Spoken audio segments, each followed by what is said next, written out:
Alrighty. Good day, everybody. Setting up my stream for the evening. So I'm basically looking for people to hang out with tonight. Did I just miss Graham going live? Oh, he did stream live about an hour ago. Okay. So yeah, a band again from pin this message. Here we go. There we go. Yeah, I got banned from Praise's channel again because Guru Lady, Smokey St. Josh was there again, and they were all being weird and talking about weird stuff. And so Guru Lady asked a question about Revelation 1 that I think Bob was bringing up about how Jesus is God. And Josh and them were all something to do with how Josh was talking about tonight, how Jesus is a restricted form of God in the Trinity. That God knows everything, but not Jesus. So God had to send Jesus and angels and things to go learn things. They're questioning about how God sent angels, for example, to Sodom and Gomorrah to see what the situation was, things like that. It was really confusing and ridiculous. And again, it was confusing some people. So anyway, I mentioned how simply Revelation chapter 1 contradicted Dear Sweet Josh. And let me see if I can bring it up. Revelation chapter 1. Let's see here. Yeah, there we go. Let's bring this real quick. Share screen. Revelation chapter 1. There we go. See if I make it a little bigger because it's kind of hard to read. So let's do that and this. Zoom. There we go. This is the revelation. Okay, so this is where the important part right here. All glory to him who loves us and has freed us from our sins by shedding his blood for us. He has made us a kingdom of priests for God his Father. All glory and power to him forever and ever. Amen. Look, he comes from the clouds of heaven, and everyone will see him, even those who pierced him. And all the nations of the world will mourn for him. Yes, I am. Yes, amen. I am the Alpha and Omega, the beginning and the end, says the Lord God. This is who's talking? This is Jesus talking? I am the one who is, who always was, and will to come, the Almighty One. So, despite there being a differentiation between God the Father, the Son, and the Holy Spirit, which the Gospels further detail how there is a single name, one name for God. And God's name is the Father, the Son, and the Holy Spirit. It's one name, one God. Three aspects, whatever you're going to call it. I don't know what this oneness doctrine is supposed to be exactly, but I just follow the Bible.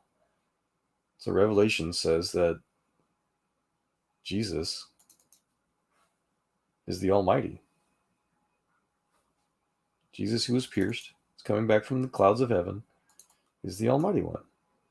And I've heard all kinds of ridiculous doctrines over the years, trying to differentiate Jesus and the Father from being the Almighty One. So I don't care. I just, it's not rocket science. LOL. Jesus is the Alpha and the Omega, the beginning and the end. And this is the same exact description for God the Father in the Old Testament. So if people want to nitpick that further, that's great. So anyway, I was banned for standing up against the little cult because they're instantly calling me names and saying I'm not a Christian and all the good fun stuff that they've been doing for months. So I figured since I'm not welcome in the little fake Christian channels, I'll just try to start my own and see who wants to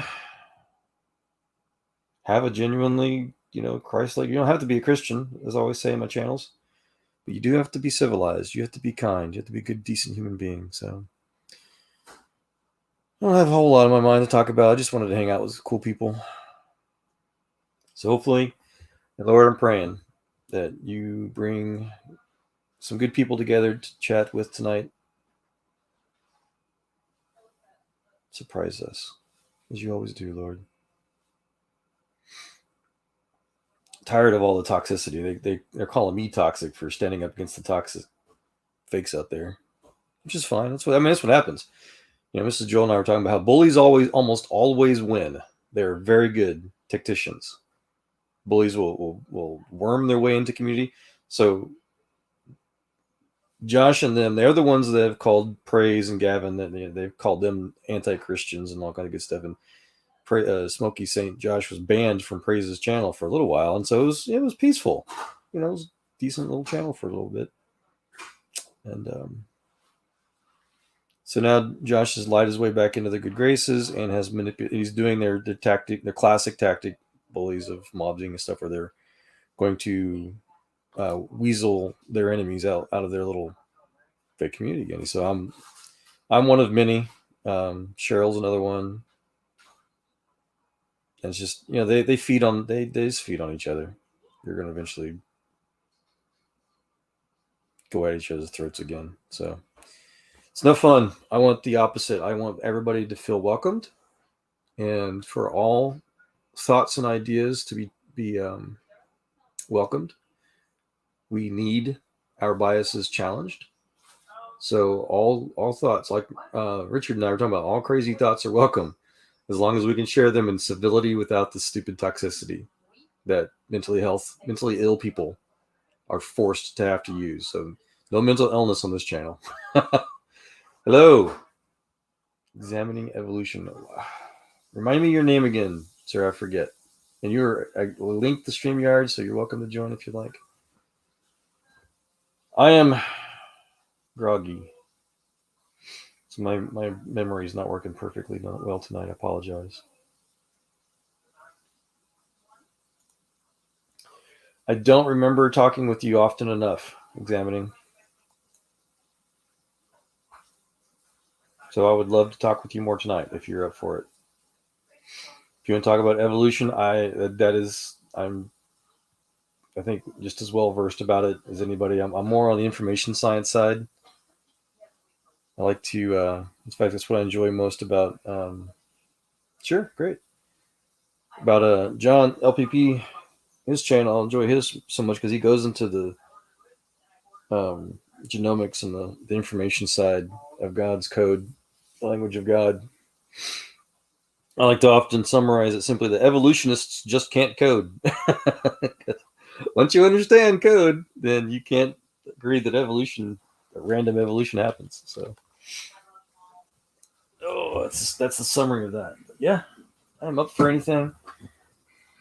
Oh, and again, just looking for genuine, peaceful, loving, kind, just normal human being stuff you can talk about at work. You can't talk about the stuff that a lot of these other Christian channels talk about at work, because you will get fired for saying the things that they say. So anyways, oh yeah, no, you're not. One way, you get feisty, but you're not. You're not anywhere near as toxic as a lot of people are. There you are, Rebecca. Thank you. Now I remember your name. Hi. How you doing? Yes, good. How are you, Joel? I'm a little groggy. I had a little bit of a spinning spell yesterday, so. A spinning spell? Yeah, a little touch of vertigo. So I'm trying to. Yeah. Well, I don't want to get too much into it. Thank you, my wife. She's like, "That's not a touch." No, he got sick as a dog. I don't want to talk about it, but otherwise, I'm recovering. I had one like 10 years ago, and so I had one last night. That's like, yeah. Gave me a good day off though. So other than that, how you doing? Oh, I'm good. Well, be healed in Jesus' name. Receive the healing from the Lord. Yeah, thank you. I'm good. Yeah, today is my moving day. I'm moving back to the U.S. today. Oh yeah, nice. From where? We live in UAE, United Arab Emirates. Ooh. But I'm moving back today. My husband will be moving back next month. Okay. Wow. Military? No, State Department. Okay. Yeah. Cool. So, but now he's taking a job in Utah. So we're moving to Utah. Still with the state? No, it's a government job, but it's not the State Department. Okay. That's cool. Yeah. No, I'm prior military. I used to train with UAE soldiers, so it's I hope you. I'm sure you loved it there. Yeah. Yeah, it's great. It's great. Yep. Mm-hmm. And I don't really know that much about you. I listened to you argue with Bill, for several hours. Yeah. Last week or the week before. And I know that you work in science, but can you tell me about your work and your expertise? Well, so I've got a very varied background. So you're asking for like a general overview or like what I do? Yeah, just a general. Mm-hmm. Well, so I started in the military as an electronics expert guy, and then I got into quantum physics, doing things for microchips and MEMS, basically what's nanobots for the lack of a better word. And then I got my computer programming degree, got into simulation work. In fact, one of my first, I did an RDE contract for virtual reality, augmented reality stuff. So for cool stuff for that. And then I lost a child. So my world went kind of for a spin, and it was a bunch of good and bad stuff then, but made a big move myself, went to California and just kind of started over. So I got into telecom, started working for like Verizon and doing other things. And then got into video security networking. And then that's when that was like the last, decent tech job I could find in California before because that economy was just super, super bad. It's been out ball years. And then I got hired on at SpaceX, which was amazing. So I was able to I was kind of the rocket science stuff, and it was a really awesome opportunity the Lord gave me because I got to basically do every aspect of rocket development. And part of that led into we basically ran into a bunch of problems with data analytics and information science stuff, and it taught me that we need to do a huge paradigm shift in information processing. So I decided to take I got my master's degree in information science, and just kind of been doing that, I guess, since. So yeah, again, I got a quantum chemistry background with telecommunications, then rocket science, then information science now. Wow, that's amazing. Yeah, it's been fun. I'm sorry to hear. Yeah, I'm sorry to hear about your child. Oh, thank you. Yeah, it's one of the many lessons that I guess people can learn to help relate with others is the way I look at it. So we go through trials, and trials turn to gold. Mm-hmm. So when I see somebody else that's lost a child, I can generally not only relate but try to help. I try to help. What's his name? I don't want to sound rude. John calls him Pudding. What was his screen name? I keep forgetting. He's an atheist guy that's kind of popular, familiar in these channels. I don't know if you're familiar with him yet or not. He lost his daughter earlier this year. Oh, I'm sorry to hear that. Pudding doesn't sound familiar. I don't know. I'm sorry. Oh, John, you've corrupted me. What was this? Something speed of gravity and something. I'm so sorry. Okay. Others might be able to help remind me. I'm still kind of new to this community myself, so. Okay. Well, what is your motivation in making a channel and doing streams and talking to people about evolution? Well, I've been talking or debating, I guess, for 20 years. But for YouTube, I started back in September-ish because I had just left a job and started on a big data analytics postgrad certificate, thinking that would occupy my time, but it wasn't. It wasn't challenging enough, I guess. So I started just browsing YouTube. And first found, I think, LPP's channel and Standing for Truths, and just started to, kind of participate with them a little bit. and kind of got hooked, I guess, since then. So, I'm on Facebook a lot and stuff, but that's another hugely toxic environment. So yeah, so I've just been enjoying talking with people in general, and YouTube's just another one of many mediums for now. And tonight, I guess I don't know if you're asking about why I started this particular stream or just in general. Oh, I meant in general. Yeah. So you answered the question. Yeah. Okay. Cool. So yeah, I've been studying evolution stuff and creation stuff for many years. I'm not the typical. I've got some conclusions that get me in trouble often, I could say. Oh, really? Like what? That you will probably find out quickly if we actually get into it, but I guess one example is that I often argue and demonstrate how all of science, all scientific fields especially, are always started exclusively by theists only. And I get in trouble a lot for quoting Einstein too much, for example. There's a lot of controversial things Dear Sweet Einstein and others have said that are kind of forbidden on a lot of what I call atheist church websites out there, such as how Einstein agreed that atheists cannot be scientists. And he goes into those details. So I share that often enough. And how evolution itself is also it's kind of a stolen theory. It started with Christian creationists. So I go into the history and the background with how Darwin himself was learning. He plagiarized even from other Christians like Lamarck and William Paley, how everything that Darwin preached from was from when he went to Christ's College of Cambridge, for example. He was studying to become an Anglican minister with a Christian divinity degree. And Darwin speaks about it openly, that he can't be an atheist. Darwin said that he has to call himself even though he wants to be an agnostic, he said, he gave all these reasons, he has to call himself a theist because of the scientific evidence of God. And so, and then, there's nasty aspects of evolution that, of course, are anti-biblical. But the conclusion is that even the ideas of evolution, the idea of a common ancestor from a common creator, common designer, all that comes from Christian creationist science. So, of course, that ticks off both sides usually. Yeah.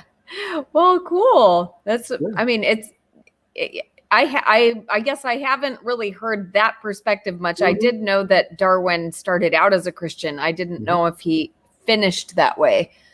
But yes, yeah.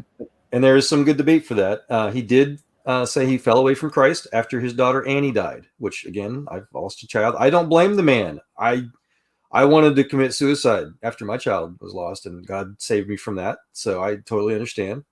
You want to burn the world. It's one of probably the worst, I think, heinous things anybody can go through is losing a child. And yes. But again, in his own autobiography, he talks about, I can go to the details, of course, or we can look at, we can have a stream on Darwin's autobiography even. He admits he still has to be a theist. And then there's also controversy. It was, I think her name was Lady Hope, was her nickname, whether or not, and there's all kinds of, people want to dispute it and whatnot. But the rumor is that she helped lead him back to the Lord on his deathbed. So I like to conclude we shall see when we go upstairs. Yeah. Yep. Wow. Amen, Tommy. So yeah, no, that's kind of stuff I like to get into and wished others would. So yeah, if that's your forte, I'd love to break it open together. Yeah. Well, it is strange to me, this enthusiasm for naturalism, and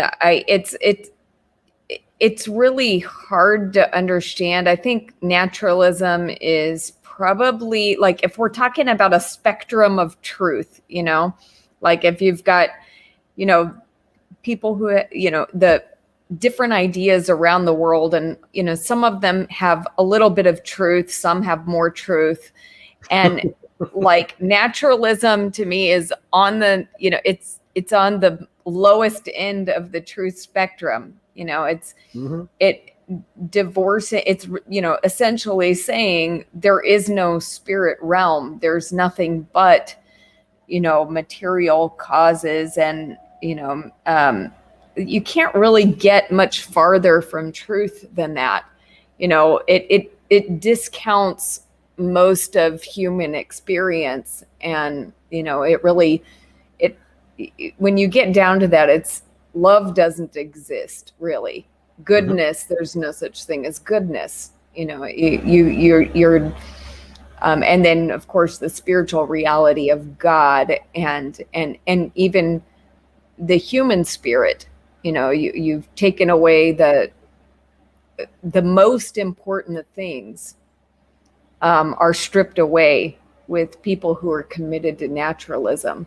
And unfortunately, that's just being paired with science, and it's being called science when it's really a philosophy. But it's interesting that you're pointing out that, you know, scientists in the past recognized that there was, you know, a supernatural element, that there was something beyond the material world that was the cause for the things that exist.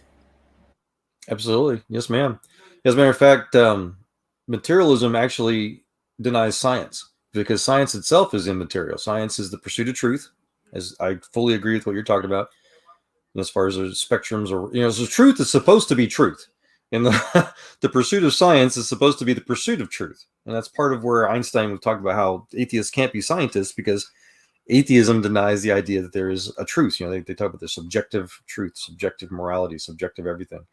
So yeah, no, there's all kinds of science. The whole field of quantum physics, for example, was devoted to, or is the what do you want to call it, the scientific conclusion that, as Planck himself put it, Planck's considered the founder for modern quantum physics. There's no matter as such. There's just, matter doesn't technically exist. Everything is some sort of force, some sort of immaterial force. He equates it to the mind of God. This mind is the matrix of all matter, for example. Like, we can go into that further. This is just a cute little meme I like to share from something he said. But the whole endeavor of science itself is immaterial. So if all that exists is the material realm, as you I think accurately put the other side of it, then science itself cannot exist. It's a good point. Mm-hmm. Yeah. So the topic of your stream tonight was something about loving. I can't see it now because I'm in the stream, but what was the intention for tonight? Looking for a loving Christian community. Yeah. So I get in trouble a lot because, okay, again, so I'm a soldier, so I don't tolerate being bullied very easily. My wife and I both are very anti-bullies. And so, yeah, I got in trouble with daring to answer Guru Lady's question earlier tonight on Praise's channel. They were talking about why God doesn't seem to know everything, I guess. And so one of my most favorite endearing antagonists around is the guy named Smoky Saint. His name is Josh. He's I don't know if, well, let me just ask if you've had the displeasure of meeting him yet, knowing about him. I have seen him somewhere. That sounds familiar. So okay. I've heard him mentioned, or I've seen him. Yeah. Well, please forgive me and please correct me. And if anybody else in here, stop me if I do start to gossip. I want to be the exact opposite of what they do. But since she asked, I get to say. So he's, well, no, I guess you didn't technically ask, did you? So let me refrain from that for now. Anyway, so I answered a question about how Revelation, or no, so Bob was trying to mention Revelation 1 to this other guy, and Guru Lady asked in chat more about it. So you're not a bully, one way. Cut it out. One way's cute. But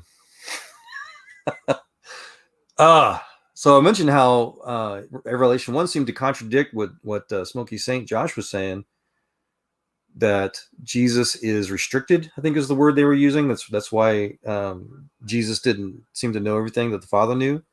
So he was a restricted part of God in the Trinity. And so I brought up Revelation, or I was clarifying for others what Bob was saying about Revelation 1, where it says that Jesus is the Almighty. He's the Alpha and the Omega, the one that was pierced, where it equates Jesus to being, on the same level as God, or his Father, So anyway, so that got the room all turned up, and I'm not a Christian now, and then Olive Branch, and then they're all calling me toxic for pushing back on it. So I got banned again. It's the second time now in a week. So you got banned from Praise's channel, or what did you get banned from? Yeah, correct. Praise the channel. Okay. Okay. They violate Praises' channel's rules. So because again, they're not supposed to, call people names or say who's not Christian or not. So, but he's not going to be banned, but I am. So that's basically the bottom line there. So Smoky Saint is a Christian or is not a Christian? I would say no. His behaviors, he claims to be, but his behaviors are the exact opposite of. You want ice water? Okay. And again, I don't want to gossip about the guy, but you're welcome to find out for yourself by all means. Yep. I did, Bond. You're right. When people start saying that Christ is a restricted version of God, that's Antichrist. And when people start to, again, try to disagree, try to basically contradict the Bible by claiming that Christ is not the Almighty, not the Alpha and Omega, and then, so yeah, I mean, that makes them frauds. And then again, I'm talking about people calling me not a Christian as frauds. So yeah. Again, so I get bullied for standing up for the Word of God, and then they get toxic, and then I get called names for being counter toxic or whatever. Yeah. Again, soldiers always get, good guys always finish last, whatever you want to say it. Yeah, and see, that's the thing, Bon. Before I got my throat slit in there, I was trying to tell you specifically, Bond, that every time I join their voice channels, it always turns into a hate fest. Always. Just like Smoky Saint's channel, where he's calling my wife a freaking, what do you call it, stupid cow whore, and I don't care. all these hateful, toxic names that you guys defend and you praise him for, proving my point. I need a loving Christian channel that does not tolerate sin like that. So thank you. He gave me the opportunity to explain for you, Rebecca. Cool. Thanks for explaining your side, Bond. All right. So again, I'm not here to retaliate. I'm just here to look for genuinely kind, loving people in general, Christians and otherwise. I've had really wonderful, just atheists, people even come here and share stuff and just do what Christ wants us to do. Yeah. Yep. Well, it's interesting, the kind of dialogues that happen, some of them, I think we can be fruitful in our dialogue, but it's a little hard when no side is really listening, Yep. And that's kind of what was happening in that 7-hour arguing with Bill, Yeah. that I joined for part of it. I was like, wow, this is incredibly frustrating because if someone has already decided that your position is wrong and they will not consider the evidence that you're presenting, then it's kind of useless. And I felt like that's what was happening there. There were like five creationists, 5 non-believers in evolution trying to convince Bill. And, it's clear that Bill is not going to be movable and does not want to hear the information. So, Yep. It was more like just I'm standing, he's standing his ground and everyone else is just firing at him, Yep. So. Yeah, and I thought it was kind of cute. John made you the apropos, I guess, media moderator. But Yeah. I don't know if you remember. I was doing my best. I think I got Bill to agree on a few things and try to cut through all that chatter like you're talking about. And I think Bill and I actually had a good, genuine conversation up to the point to, like you said, he kept trying to just repeat the 3 things he needed to repeat and not listen to counter stuff. But other than that, I thought I was doing pretty well with him myself. Oh, cool. Well, I didn't listen to the whole 7-hour conversation, so Right. I was probably only there for 2 of the hours. Right. So I don't know how it concluded, but so I'm glad that it eventually moved somewhere. That's good. Yeah, I don't think that it yeah. did conclude, but yeah. No, I'm just saying that there was some good peaceful moments, in other words. Cool. And I think if Bill and I could talk about things like that, I guess without the extra distraction or whatever you want to call it, we probably could come to some good conclusions together. Yeah. Yeah. Yeah, no, yeah, whatever. If you want to talk about those issues as well, I'd be glad to. I just, I'm an open forum, just looking for good fellowship. Cool. Well, I've had a couple people contact me on my Examining Evolution channel. A couple of people arguing strongly with me. One of them is Bill, and so someone is talking to me about. Actually, this wasn't on my channel, but reptilian. I mean, the transition between supposed transition between reptiles and mammals. Yeah, they use that to describe what they call the reptilian mind as well. Okay, tell me about that. Just basic the idea of where our supposedly natural instincts come from, the fight or flight instincts, things like that.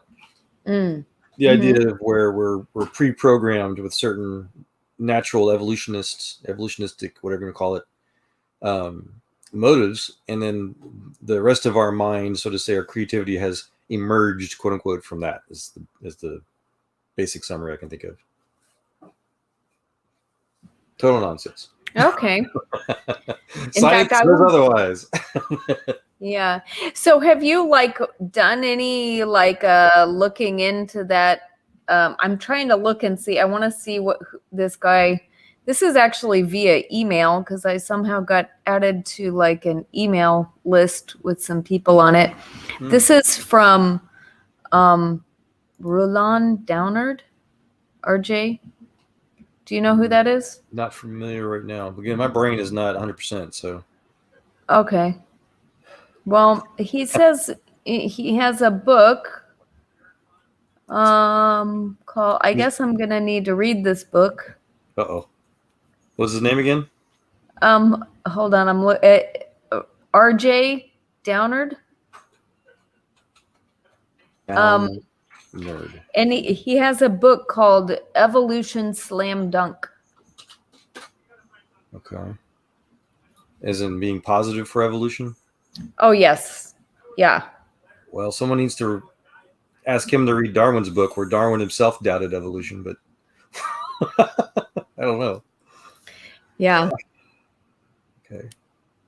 I see a Facebook page for him, but a biblical model versus evolution model. YouTube Bond says James Downard is his name. Okay, cool. Have you read his book, Bond?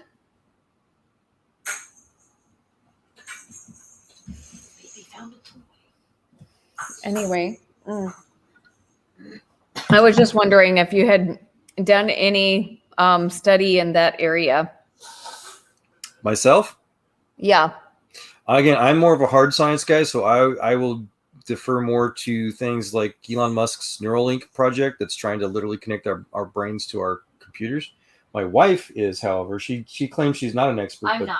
She is the soft science expert. No sheepskin whatsoever. If you want to, yeah. So she will clarify that quickly if you want to talk to her about the differences or the psychology of that, which is what she's talking about, the reptilian mind and. Oh yeah. Or if you want to ask a specific question. Well, I don't have a specific question because I haven't actually. I just got this email from him, so I'm gonna read his book and see what's up. But I don't have a question to ask yet because I don't know anything about it. So Bond says he's been on YouTube for years doing debates and heavily involved with the channel called Pelagia. Okay, cool. Thanks for the info. I will look into that. Well, and Bond, if you're more familiar with that, and we do want to go into that tonight, and you can promise to not be rude like you usually are with me, I'd love to have you on here. So Bond is an evolution believer? I don't believe so. Okay. I think Bond's a Christian, but he gets kind of rude sometimes. Okay. Just ask to, promise for civil Yes, conversation. That's it. that's my only caveat. We have to promise to be civilized. That's right. Yeah, well, Bon, that's not just what you. It's not just about tonight, sir. And don't you play coy. But again, if you're wanting to, be nice tonight, regardless of all the past, yeah, I would love for you to help talk about this RJ guy if you want to. Otherwise, we'd have to go look him up. Yeah, the cool thing about being a Christian is we get to forgive and just, we can like forget about previous conflicts and just restart on a clean slate. As long as people are willing, that's the catch. A lot of people are not willing. So. Yeah. Okay. Bond says he's not coming on tonight. Okay. But so, okay. Well, I'd love to hear your perspective, on what you've learned, like you said, in the work you've done with Elon Musk, and, what have you discovered that caused you to take such a, or like, what are the things that you think are the best evidences in your field against evolution? So evolution in general, or the idea of the mind, I guess.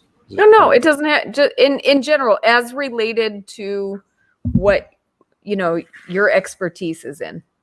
Okay. As far as evolution, so the most sounding evidence, and I'll bring up a little thing here to show it. Information science destroys the theory of evolution. And we've got, so that, like, for example, if you've heard of the long-term evolution experiment from, I think his name is Linsky. It's the longest, it's the only... With E. coli? Yes, E. coli, yeah. Right. Mm-hmm. It is the longest running scientific experiment, the only scientific experiment I'm ever familiar with that's actually tried to create an actual experiment using what I call the Christian scientific method. So what Bacon started, the idea that we have to rely on exclusively on observable, repeatable evidence in real time. So the LTE falsified evolution about 15 years ago. I can go into that. And then information science in general points out how the language of God, as even theistic evolutionists like Dr. Collins, that was the director for the Human Genomes Project, describes it. It is pure information. Science in general, all science fields from quantum physics, relativity physics, medicine, everything shows that all reality is information, everything. So including life even more so. And right here, this is an example of how the 64 possible codon command keys, these do not have to be in this pattern. They don't. They can be completely random. That beetle in the middle there, basically the kernel codec for the code that programs that beetles make up can be completely different, creating completely different amino acid groups than the flowers above it, much less the microbes above that, much less people. It does not have to be similar at all, but they are. Not only are they everything universally coded, but all DNA uses what's called sequences, which are packetized into literal information chains, almost exactly like our Ethernet packets are for things like TCP/IP and PPP protocols for the internet. That even that is miraculously managed by using the same exact 3 start-stop codon command keys for all sequences in all genomes everywhere. It is the exact opposite of random. It's as unrandom as it can possibly be. So that destroys the idea of random mutation doing anything except destroying the code. So that's the first part. Cool. Yes, it's hard to it's so overwhelming. It's hard to keep it summarized, I guess. And why do you think that those who are on the other side and promoting so strongly this idea of randomness being able to form everything we see today, Mm-hmm. Why do you think they are not understanding that? Like because what you just shared. Religion, Rebecca. It is literally a religion. It is not scientific based. It is. I'm sorry to make it sound so ridiculous, but that's really the answer. They need it. It's a religious need. So this is a review, for example, on the LTE, the E. coli experiment, that's not talked about often enough. So in science, we actually ask everybody to redo our experiment, to redo our project, to test it, to poke holes in it, to falsify it. So there are groups out there. This is the more recent one. This is 2019, I think. Nope, 2016. My bad. There's another one that they did the same exact experiment. These are members of the same class of mutations identified by the LTE. We conclude that the rarity of the LTE mutant was an artifact of the experiment. No new genetic information or novel gene function evolved. You'll never find this on the pro LTE side, I guess, on Linsky's website. But yeah, no, to answer your question, I'm sorry. Yeah, this, if the idea that DNA is in fact a code is true to them, then that destroys the idea that the non-code, it's just chemicals. In other words, as a lot of people, I'm sure you've heard of, claimed, right? Yes, of course. Yep. Yeah. Well, I also heard you say in that, conversation I keep referring to, the 7-hour conversation, you were talking about how most of the scientists that you're around, we hear this claim, like common, this claim promoted that, like, scientists are mostly atheists, and scientists, all believe in evolution. And so you were sharing something about your experience with that you working around, scientists and in a scientific field, that your experience has been different than that. Can you talk a little bit about that? Sure. First of all, it's called the logical fallacy of appeal to popularity. The idea that if something's popular, then it can be true, first of all. So that's that claim that they make off by themselves is anti-scientific or anti-logical, much less scientific. Yeah, no. So, I've only been doing this stuff for about, 25-ish years or so. And I conclude I've met atheists in my various fields. I can count maybe on one hand. There's plenty of theists, and most are Christians. Even like back at SpaceX, for example, the one atheist I think we knew might have been an atheist, was this guy at the Super Draco stand. And we only suspected it because we're always talking about, we're doing our work, whatever, goofing around, trying to help time pass, especially the late nights. We're always talking about theology or just stuff like we do here on YouTube. And he was the one guy that would just walk away. He had like a RuneScape tattoo up along and down his arm, and he was kind of left leaning in politics. But other than that, he didn't want to talk about the religious topics we all the rest of us in the entire group enjoyed talking about. I mean, we had Hindus, we had Mormons, I met my first Calvinist at the large site stand, for example. So he was really cool. But and I just they just don't exist. They don't exist in professional science as a good caveat, I guess. They're kind of stuck in their what I call the atheist churches, in the academia. Yes, exactly. So, yep. Yeah, I mean, and if it's kind of the opposite. If they're out there, then they don't really talk about it much. The whole idea of science is anti-atheistic. To be an atheist, you have to rely on subjective reality, subjective truth, which is the exact opposite of science, Yes. Mm-hmm. So and the whole claim that 96% or whatever of scientists, as they like to quote often, that comes from what's called it's mostly from a company called Pew Research Corporation, a media corporation that is, you pay them, you can hire them to do a poll on anything, right? That's their bread and butter, is to make your question that you want to poll from true. And so what they do is that they'll poll, like the American Association, America. Oh my gosh, hold on, my brain. There's two main associations they pull from. There's one with 3 letters, one with 4 letters. Come on, brain. I'm so sorry. I'm gonna have to look it up. American Association for the Pursuit of Science or something like that, and then the American Academic of Science or something like that. Yes, I've had to look it up. Anyway, so, and they're not truly scientific organizations. They're just a club. They're like a Masonic lodge where members are only allowed to join based on being voted in. Well, the WASP, whatever it's called, the first one I can't remember of right now. You just have to pay to get membership. There's a 2-scale pay system. If you're a student, you get a discount. If you're not a student, you have to pay like $180 something, but you don't have to have any kind of scientific credentials. Yet it's called science, and so they pull these non-scientific organizations. And the same thing with the American, whatever it is, Academy of Science, what it's called. You are joined by vote. So over the years, you get enough atheists in there. The atheists, of course, are going to push out their real scientists, basically. So that's how they get the false number at 96% from just basically from polling these two organizations that have nothing to do with science. Okay.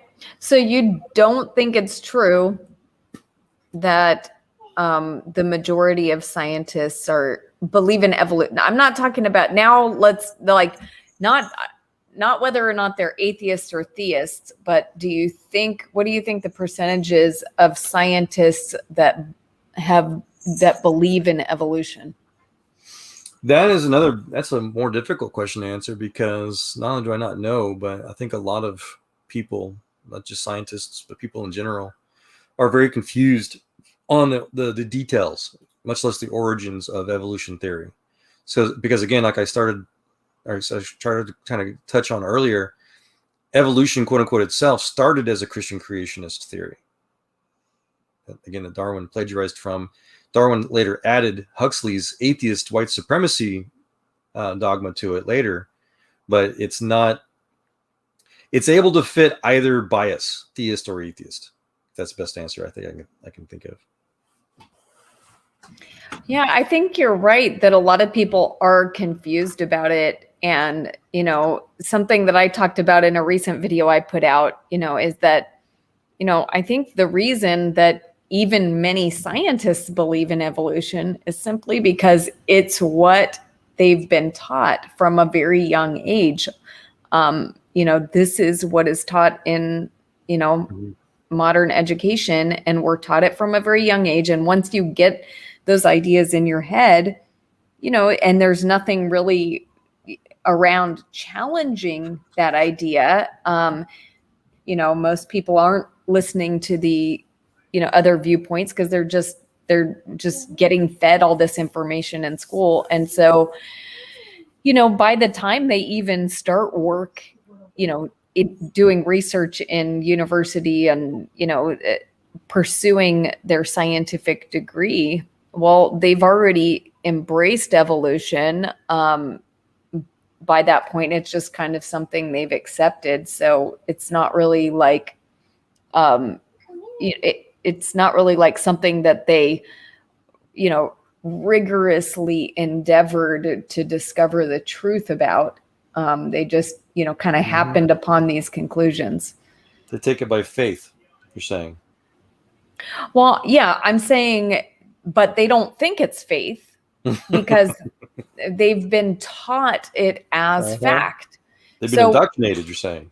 Yeah, exactly. So, and I mean, we all have. I mean, I remember probably when I was like in 4th grade, someone asked me the chicken or the egg, which came first, the chicken or the egg. Okay. And you know what? That is not a hard question to answer. But if you've been indoctrinated into evolution, then it is a hard question to answer. Yep. Because you realize there's a problem. You realize, whoa, which did come first, chicken or the egg, right? But like so I know that by 4th grade, even though I had a Christian belief at that time, but by 4th grade, I was so well indoctrinated into evolution that I had a problem with the question, which came first, the chicken or the egg? And I had to really think about it and try to figure that out. But, if someone hasn't been indoctrinated into evolution, that's an easy question. Well, God created the chicken and the egg at the same time, the chicken capable of laying eggs. So, it's a very easy question to answer, with the worldview that there is a designer. But, Yeah. You're reminding me of this, one of these classic headlines from my old boss.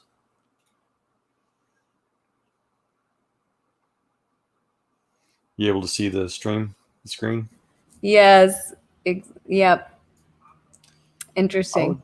College is basically for funds, not for learning. So yeah, the way I like to describe what you're talking about. So evolution or creationism is still technically being taught in all public schools today, because again, evolution is its roots is in Christian creationism, as we described already, and we can go more into that as well. So those of us that are actually quote unquote in science, those of us actually do the science that the academics can only dream about possibly doing, that they're forced to look at, that's 20 years obsolete, basically, I can go into further details, that I've experienced through my own college, education and such. Once we find somebody who can, because we don't care about your degree anymore, because like you're saying, this is just indoctrination. But once we find somebody that can prove that they can do something, like Elon says, ideally you dropped out and did something, right, from college. Once we can find those that can actually think for themselves and challenge the status quo and actually be a scientist, that's what we scientists do, is we challenge everything, including our own conclusions. That's the whole pursuit of science, is to challenge your conclusion. We find those people and we have to deprogram them, literally. And I like to describe how, and I've been doing this for years, it takes about 2 months to a year now. I've kind of summarized to deprogram the average college grad these days. But Paul, there you go, Mr. Paul, our favorite atheist guy. He likes to join often. He's really, really kind individual from Britain. But yeah, basically, and to be able to do that, to be able to deprogram a new college grad, we simply point out, hey, everything you thought you were taught about evolution being anti-God, well, this is where the evolution theory actually came from. This actually proves God exists, or at least open your mind to the possibility that the rest of us understand that all of the evidence that you thought disproved God actually does in fact prove God, and at least it gets them to continue to think. You know what I mean? And that's what we need in science, is for people to think, not be told what to do or believe. Yes, exactly. So Paul, are you going to come on? And thanks, Bond, for subscribing to me. Yeah, I don't know what your beef was with me, Bond, but I'd like to bury whatever hatchet you have, man. Over the years or months, months. But anyways, yeah, Paul, you're welcome. Everybody's welcome as long as you promise to be cool.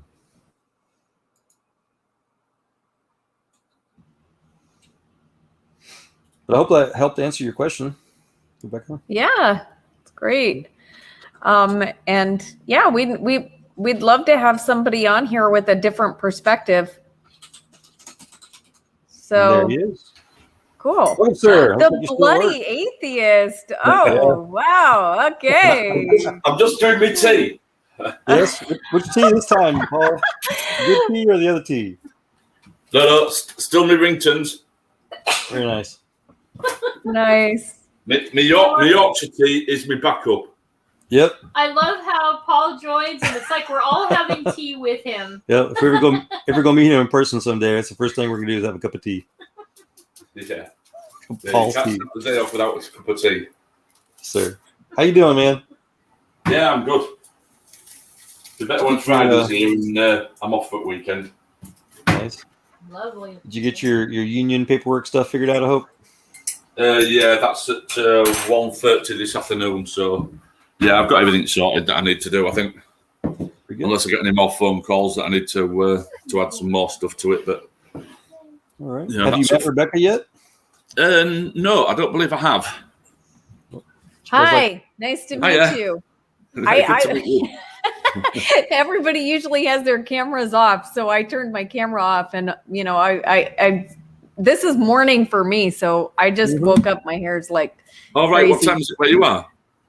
It is 11 a.m.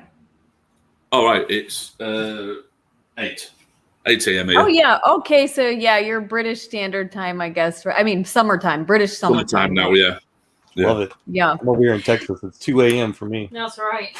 We're burning that midnight oil down to nothing. Yeah. So, Paul, have you been listening to our discussion? Do you want to chime in somewhere? No, I haven't listened to any of the discussion. I've come in, I've just gone through my emails, and I just thought, I'll click onto YouTube as I put the kettle on. And of course, when I put on it, just put SFP mod is live, and I clicked on it like I always do. And Cool. then I said hi and whatever, and then next minute it's like, "Are you coming in?" So I thought, we'll call them. I'm going to cup of tea. Yeah, you're one of my favorite people here, Paul. Thank you.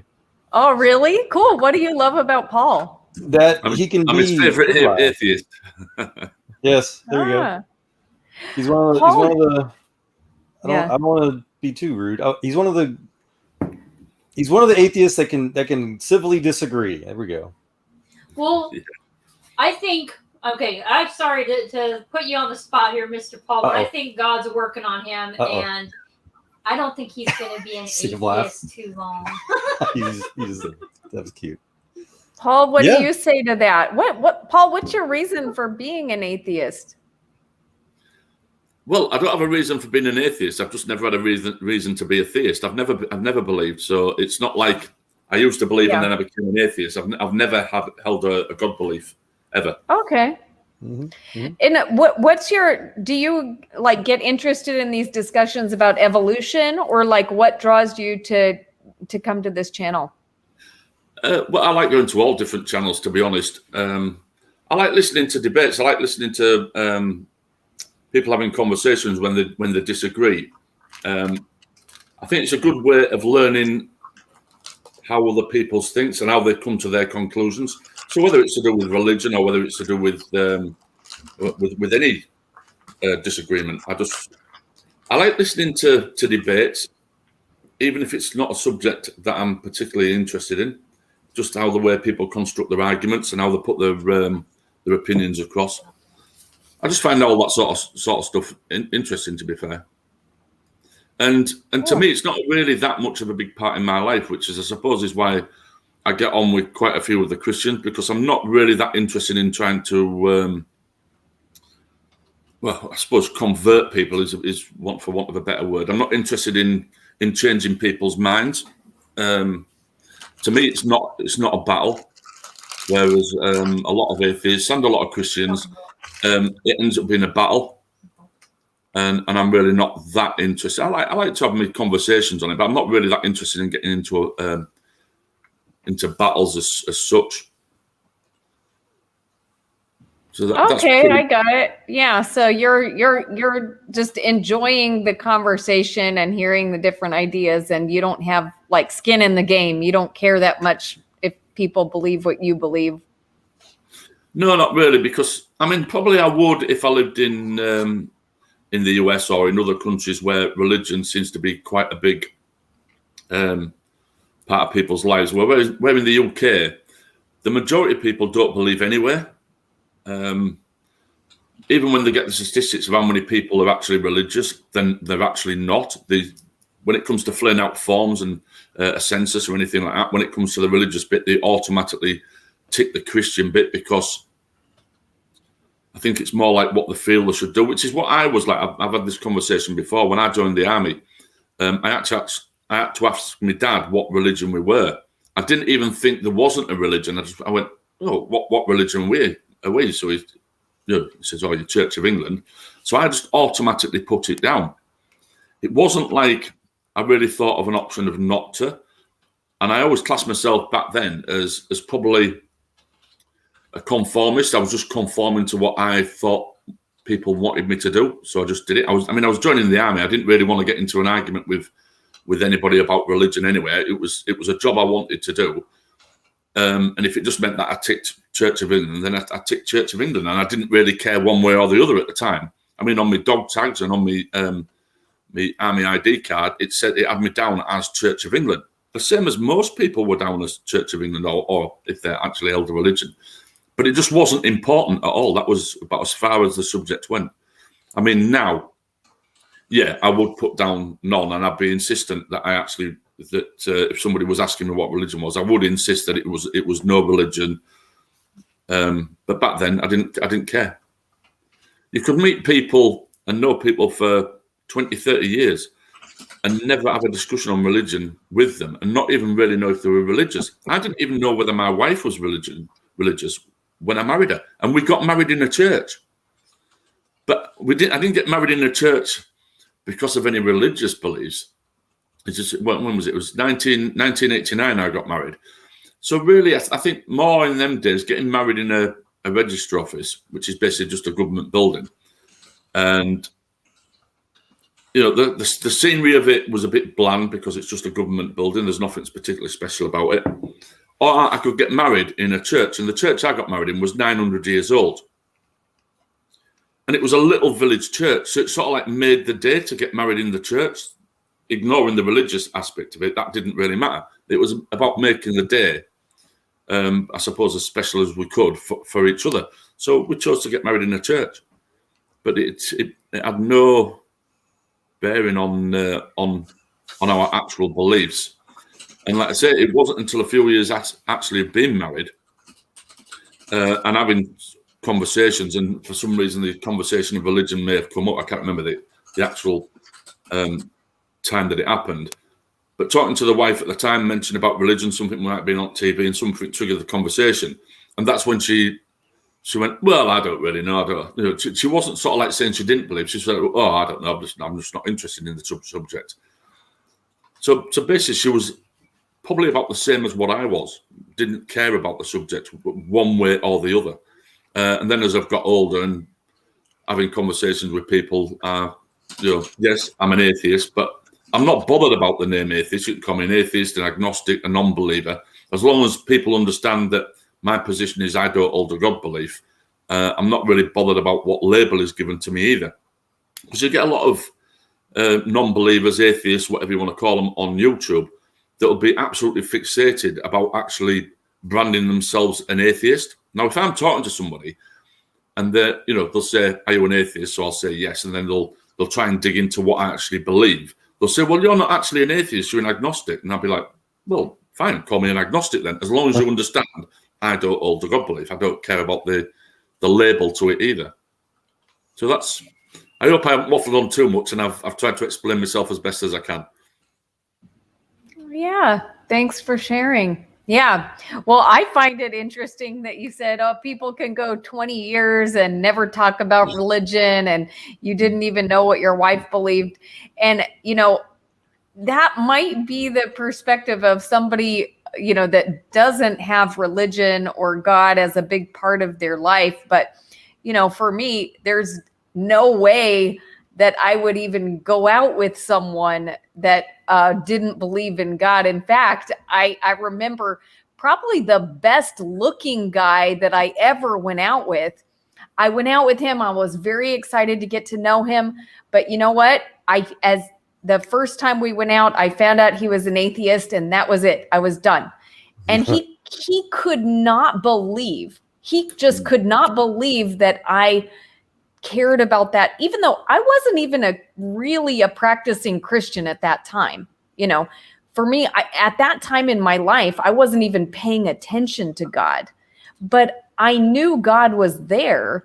And so even though I wasn't talking to God and I didn't care about God, to me, it was just the idea that someone didn't believe in God. That was just ridiculous. I couldn't even imagine that I had anything in common with him. So, you know, I lost total interest. And so, like, for people who don't have God in their lives, you might be able to go a long time without ever talking about the subject because it's something, you know, that isn't involved in your life. But for somebody even who has a nominal awareness of God, like I did, you know, not even a relationship with God, just an awareness of God, you know, it is incredibly important. And, you know, I even, it comes up in every conversation, really. I mean, I rarely meet someone and talk to them without understanding what their worldview is. And that doesn't mean I'm like preaching at them automatically. I don't really do that all the time, but I try not to be pushy, but I mean, I definitely try to understand where people are coming from, because I think it is such an important part of life. Can I ask if either of you guys are a Steve Harvey fan or not? Steve Harvey. I don't know who that is. He's a dark-skinned guy. He's real famous for some game shows. You instantly reminded me of him, Rebecca, about people meeting atheists for relationships. I can play a quick clip, but I don't want to. Well, he comes across rather harshly, especially for those that don't believe in God. But basically, to summarize his belief, it's that I can play a clip. Well, you can, but just. Not to offend anybody is all. No, I won't get offended if it's anything that's going to be making me. I've got thick skin. Just a quick one though, Rebecca, just to catch on to what you were saying. My sister, now she is religious. When we was kids, I live on the east coast of the UK, and when we were kids, we used to play down on the beach, and there used to be a certain area of the beach which was called Sunshine Corner. It was like I suppose a bit like hippie type people. I can't really remember, but they had like I don't know if it was like a caravan type thing, and they used to come out and they used to like do Bible studies and stuff like that. And some of the kids used to go there. I went once or twice, and I thought I'd rather play in the sea in the sand and have nothing to do with it. So I didn't bother with it. And my sister, she used to go, and while I was playing in the sea or whatever, and she'd have like some sort of like homework to do. There'd be like a couple of bits of stuff that might be, I can't even remember what was in it, but there was something she used to do on a night with what she got off this basically Christian religious group. Used to come onto the beach, and then I remember a while after that, my dad bought a like a child's Bible, but it was quite a big Bible. I think it was more geared around something. She read the whole of the Bible all the way through, and I never really gave any thought any further than that until about 10, 15 years, no, probably 15, 20 years ago. After I left the army in 2001. So shortly after leaving the army, I was talking to my dad, and I just said, on Sundays, are you going to see Susan, or is Susan coming to see you? This is my sister. And he went, oh no, it's on Sunday. She's at church. I went, oh right. I says, is it like a christening or something? Because that's the only time most people really went to church: funerals, weddings, or christenings. So I just automatically assumed it was, maybe a christening or something like that. And he says, oh no, she goes to church about once or twice a month, and this particular weekend was one of the weekends that she would go to church. And I went, all right, what does she do there? And I thought, well, maybe there's some sort of like a charity thing on. I never put it down to religion side of it. I thought, well, there must be something. She lived in a village, so maybe it was like a small community type thing. So people went to like the village hall, the village church, or whatever. And he went, no, she actually, she goes to church. And I went, when the hell did she start doing that? And she went, he says, oh, she's always done it. And I went, since when? And he went, well, when she got married, left home and whatever, she started going to church. I went, well, I have no idea about this. And I absolutely have no idea. So I was in the army for 15 years. And she was married before I joined up. So for more than 15 years, she'd been going to church once or twice a month. And I had absolutely no idea about it because the conversation never came up. So yeah, you can know people that are religious and it just doesn't come up. There's a friend of mine in the army, a lad called Brian. Because of some of the stuff I'd put on Facebook, there's some sort of a meme on Facebook, or I've maybe shared something from YouTube on Facebook. So he put something in the comment, and I basically said, no, I don't believe in God. And it was similar to like you. He said, well, why don't you? And I thought, oh, so similar sort of answer to you. So I said, well, do you believe in it? Like, so he says, yeah, I do. He says, I'm a Christian. I'm a member of the local church. And I went, all right, when did you start doing that? He says, I've always been religious.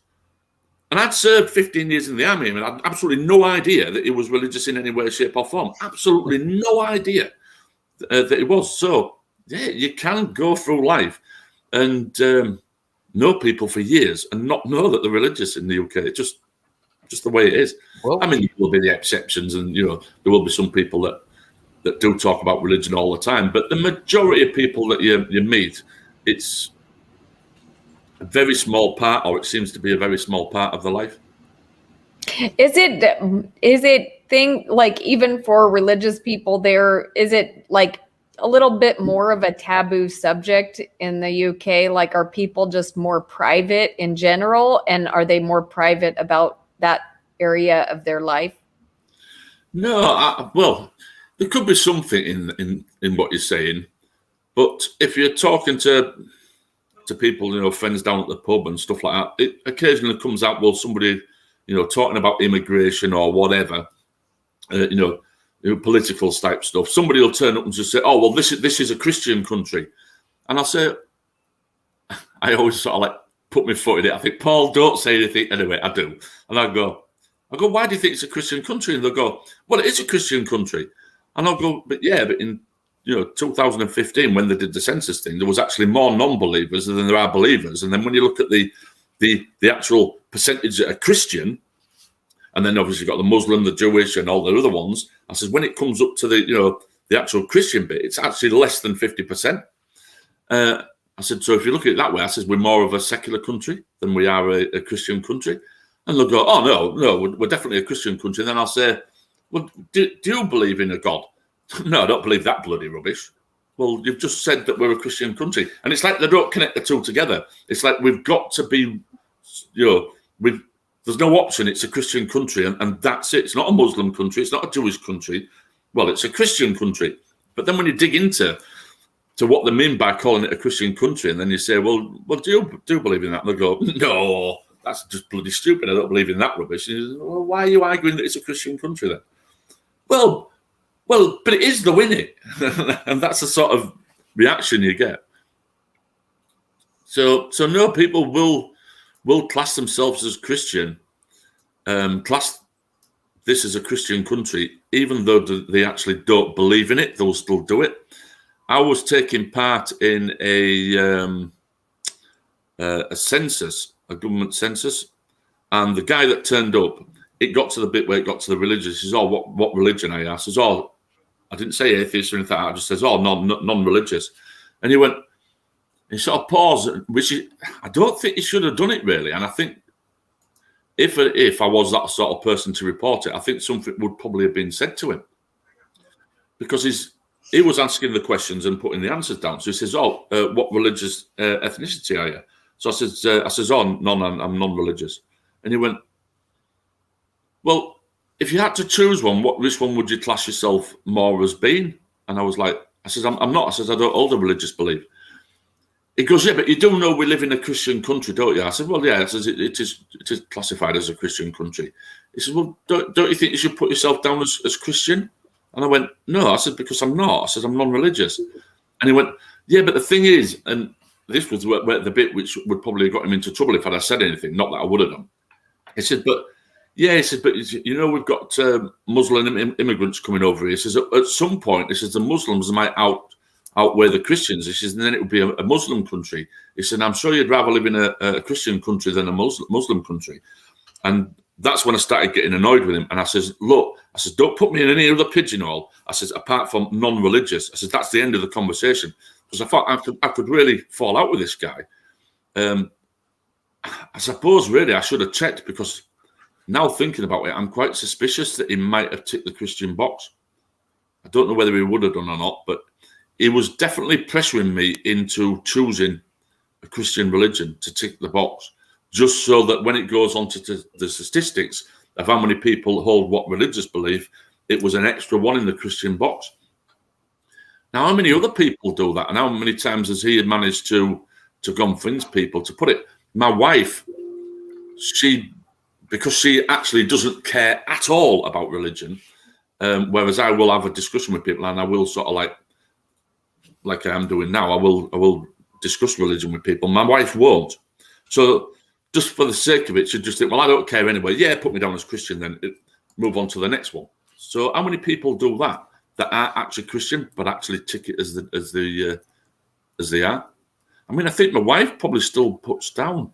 She probably would still put down Christian. I don't know, because it's something I've never really asked her. Well, Paul, if I may, so there's a lot of Christians, much less other people of other religious affiliations, that don't subscribe themselves to their religion. When I was in the military, for example, I was a Christian, and they have you put your religious affiliation on your dog tag, right?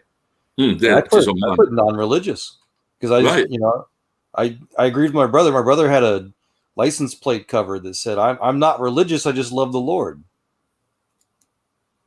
So there's a lot of people out there that are Christian that don't want to say that. And a lot of Christians will also argue that Christianity is not a religion. It's just, they'll say like it's a relationship with the Lord or things like that. Yeah, that's true. That's true. Yeah, some people. I wanted to further mention the idea that I think that probably one of the big reasons why my observation about why people don't seem to bring up religion with someone like yourself, for example, is because you are extraordinarily kind. You are agreeable. You come off as a Christian, basically, Paul. Most atheists that we deal with, and I think a lot of us could share those stories, are the exact opposite. So that's why it's easy to assume you're not an atheist, which is good. I love that. Right. Yeah, I've had. It was actually Jehovah's Witness. Yes. Thank you for reminding me. Not all Christians are kind either, though. Yes. Yeah. Well, I mean, this guy was all right. It was in the RAF, and my wife used to work at the medical centre in the. I did my last 2 years with the RAF as an attachment to them, to the Joint Helicopter Support Unit. So my wife used to work in the medical centre, and one of the RAF medics in there was a Jehovah's Witness, and somehow the conversation came up, and it was on about coming round to speak to me and the wife about it. So my wife basically says, no, I won't bother. My husband's not interested in religion. She didn't say I was an atheist or anything like that. She just says he's not interested in religion. It's not something to be interested in. And when she came home, she told me about this. And I went, well, I says, if he wants to come round, I says, he can come round for me. She went, oh, I didn't think he'd be interested. I says, no, I says, if he wants to come round, he can do. So sure enough, she told him that he could come round. He came round a couple of nights later. And he spent a couple of hours chatting with him, and obviously I explained my position, and he said a very similar thing. He says you talk the talk. He says you just need to start walking the walk. And I went, yeah, it's not going to happen, mate. Yeah, if you don't mind, hold on just a second. Welcome, Wild Eden. I don't believe I've seen you in the channel before, but I don't think we've talked yet. So welcome, sir, or ma'am. Sorry. Hello everybody. Hello. I hope you're all well. Hi, how are you? I'm well. I'm always a bit nervous when I join a live stream. Oh, that's okay. Where are you? I'm in Scotland. Oh, wow. Welcome. Just up the road from Thank me, then. You. I'm in Yorkshire. Yes. I waved to Paul over Hadrian's Wall. Yes. I think I have a memory now of speaking with a lady from Scotland, and if that was you, then nice to meet you again. Quite a while ago. Okay. It would be. I think I was mistaken for your wife at one point because I was defending you on a certain person's stream. Yes, well, I am part Scottish. Maybe that has something to do with it. Well, welcome. Thank you. Yeah. I don't know how I would classify my beliefs actually. I sort of align myself with Buddhism, and I spent a year working and living in a Tibetan Buddhist monastery a number of years ago, and picked up that philosophy. I suppose I align myself with atheism, or I'm an agnostic. I tend to keep an open mind. But there's a lot of Christians that I really like. There's a lot of atheists that I really like. So sometimes I think the internet brings out the worst in also the best in people, Yeah. but it can get quite savage at times. But I try and stay away from that. Well, but I'm open to all viewpoints. Yes. I think that's the way to be. Well, that attitude, that mentality is what I'm looking to find more of. So thank you. Yeah, I tend to agree with you. I've been onto Praise's channel a few times. I speak to Joel. I'll speak to anybody and try and have a decent conversation with people. There's no point in arguing. Just try and have a decent conversation. Anyway, I was on another guy's channel, and I mean, it was on live stream, so it was Oz from the Tart Show. He came on, and I've always gotten all right with Oz. I've spoke to him a few times, and he came on the channel, and he basically said, "Oh, Paul, this is, and do you still align yourself with Praise I Am?" And I said, "Well, I said I don't align myself with him." I said I do speak to him and go onto his channel, and he seemed a bit upset the fact that I went onto his channel and basically said that I don't want to tell you what you should or shouldn't do, but if you're going to align yourself with Praise I Am, which I don't align myself with him, I speak to him, I speak to Joe, I speak to anybody. Basically, you'll not be welcome on the Tart Show anymore and whatever. And I went, right, fine, fair enough. I thought, well, that's your program. If you don't want me on there, you don't want me on there. And I thought, well, I don't want to get into an argument with him. But my bottom line is nobody tells me what I can and can't do. This, I don't tell people how they should speak to other people. And if people that are in the same position as me, whereas they class themselves as an atheist, if they get offended the fact that I come on and talk to Joel or I talk to Praise, and I don't get into a heated argument with them, I'm just having normal conversations, they take offence at that, then that's their problem, not mine. Nobody tells me who I can and can't talk to. I thought it was quite strange the fact that he actually did that. I was a bit taken aback, really. I was a bit shocked that he did that. But he basically said that if you're going to carry on that way and affiliate yourself with them, then you're not welcome. You won't be welcome on the Tart Show anymore. And I thought, oh right, well, fine, fair enough. Yes, sir. Well, unfortunately, that's on both sides. So again, I'm looking for the group of people that can, like us, that can enjoy the disagreement and still be human together. Yeah, because I say with me in my position, it's not a big part of my life. It's 99% of the day you don't even think about it. It's just when you come onto the internet, and it's, like I say, interesting conversations you have. It's different points of view, what people believe. I do find it more interesting talking to people outside of the UK, for the simple fact is that most people in the UK aren't that bothered about having a conversation about it. So the majority of people that have got a religion, they're usually people from outside the UK, which is even more interesting talking to somebody like talking to you from the US. I don't know where Rebecca's from. Is Rebecca's somewhere in the US? No, she can't be. 11 o'clock in the morning. No, it just clicked for her, Rebecca. You're still there? Uh-oh. She may have gone it. So she's currently, she said earlier, she's in the United Arab Emirates right now. Her husband, right. Yeah, but they're about to move back to Utah, I think they said. But I don't know where she's originally from, though. Right. So, yeah. Oh, yeah, I'm back.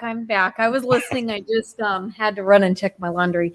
I'm from New Mexico. That's where I grew up. But, yeah, we're moving to Utah. We've never lived there before. Right. Yeah, he was looking back at his clock, realizing that you said it was like 11 o'clock your time. 11 a.m. I thought, well, he can't be in the US. We're in the UAE. Right. We're in Dubai. Mm-hmm. Oh, right. Joel, sorry, didn't mean to talk over you, Paul. I was just interested in what people's opinions are on the recent spate of UFO sightings, or UAPs, unidentified aerial phenomenon, as they're now calling it. Mm-hmm. And the latest one that was photographed from a Navy warship that's been going around YouTube. You know, the video footage. Sorry, I apologise for my cat in the background. The latest videos released from the Pentagon. I'm not. I don't think they're extraterrestrial. I think it could be down to other phenomenon. But I was just interested in what other people's opinion was on this recent spate of UFO sightings. I haven't seen the ones from the warship, but I did see the ones that had been released from the Pentagon, which were taken from the cockpits of, I think a couple of them were fighter jets. Mm-hmm. The footage is very grainy, so you can't really identify what it is. So to me, no, I don't think it's extraterrestrial. I think it's something that is just they haven't been able to identify it. It is what it is. It's an unidentified flying object, but it's probably something that's perfectly explainable. Yeah, that's the one. There was a more recent one from the warship that's just gone on. I've just seen it on YouTube. Yeah, I've not seen that one. These are the latest ones that I've seen. Barack Obama was saying something as well. I just wondered. It is strange, but I agree with you, Paul. It's always very grainy, blurry images, and until I see like a high definition 4K photograph of some craft, then I'm kind of skeptical. Yeah, because if you look at this here, I think if you look at the bottom, is this one? You can't see. Mm-hmm. At the bottom, if you can you make that bigger, because that display will tell you, it'll give you information on it. It should tell you whether it's white hot or black hot. Basically, is that projecting heat or is it not? It depends whether it's got black hot mode or white hot mode. That is white hot. It is it? Mm-hmm. You can see the target's white. In the background. Yeah. But if you look at the bottom, it says WHT. That's white hot. But if you so that one there, that is producing heat. So that's something that's producing heat of some sort. I think there is. I can go into it. Yeah. So I was Army Aviation, and by the way, Rebecca, there's a gentleman named Matt that goes by Pigs Can Fly. He lives in Utah. Cheryl's pointing out in chat. If you guys want to. He sometimes comes here, but if you can find Pigs Can Fly, maybe. Well. Yeah, I saw him on another channel, and I listened to his testimony. So yeah, I'm familiar with him, but I didn't know he was in Utah. That's really good. Thanks for pointing that out, Cheryl. I'm sure I'll probably connect with him at some point. Yeah. Thank you. So my first thought, Wild, was that it's not new. It's been going on since I think before any of us here were born, and it's old stuff. Even this video here, this is from the 1980s. It's from an old F-14, or actually, no, it's from F-18. Sorry, but it's nothing new, and I'll just to me it's a hoax. So I was Army Aviation, so I've done work with Apache helicopter stuff and other things for the TADS Pinvis type stuff. So I know how all this stuff works, all the cameras, the tracking stuff. I'm intimately familiar with it basically. And so what they're doing here is called a slew test, where they usually do it right before a bombing run or for some sort of engagement, where there is an artificial artifact built into the targeting system that they use to calibrate to make sure that the system is in fact tracking properly. And you can tell it's a slew test because the camera is in constant slew mode, where it's moving steadily and it's trying to track a static object. This object it's not real. It's part of the camera system. And so you can see how, and the voice overlay is fake. No aviator is going to say this kind of stuff. He's not going to say "my gosh" on an open mic, an actual military channel. So the fact that the video is steady and that the aircraft's actually not moving that much shows that the camera is a test mode basically. Right. And we'll do this either live in flight or on the bench to calibrate the stuff. So that was just some sort of bird or something. But you can create any kind of artificial. This is the black hot test that he was talking about. So yeah, just ask almost any, experienced avionics kind of guy, and we can talk about the details of how that's totally fake. Wouldn't that have such an impact on belief systems? Mm-hmm. Well, so again, like I was saying, this is before I used to think that UFOs could be very real.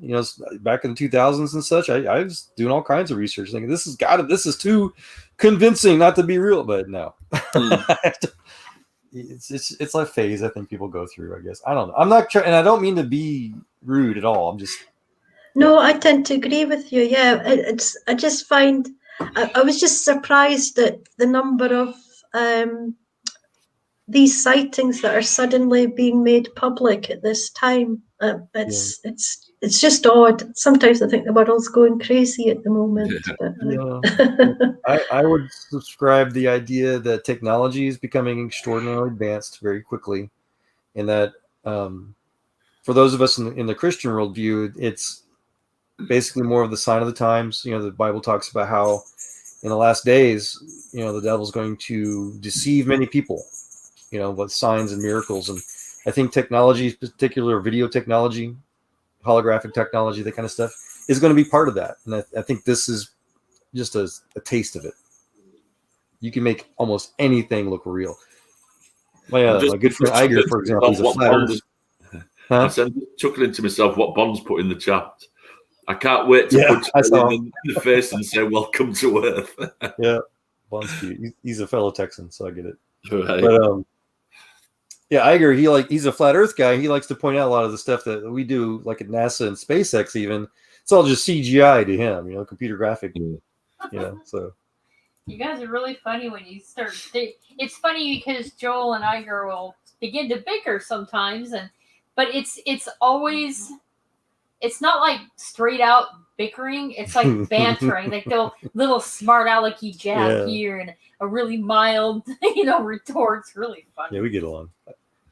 I think we've happily concluded that my CGI is better than his CGI. See what I mean? Just like this. Yeah, no, there's all kinds of really interesting ways to fake photography and videos, basically, and yeah, it's not new.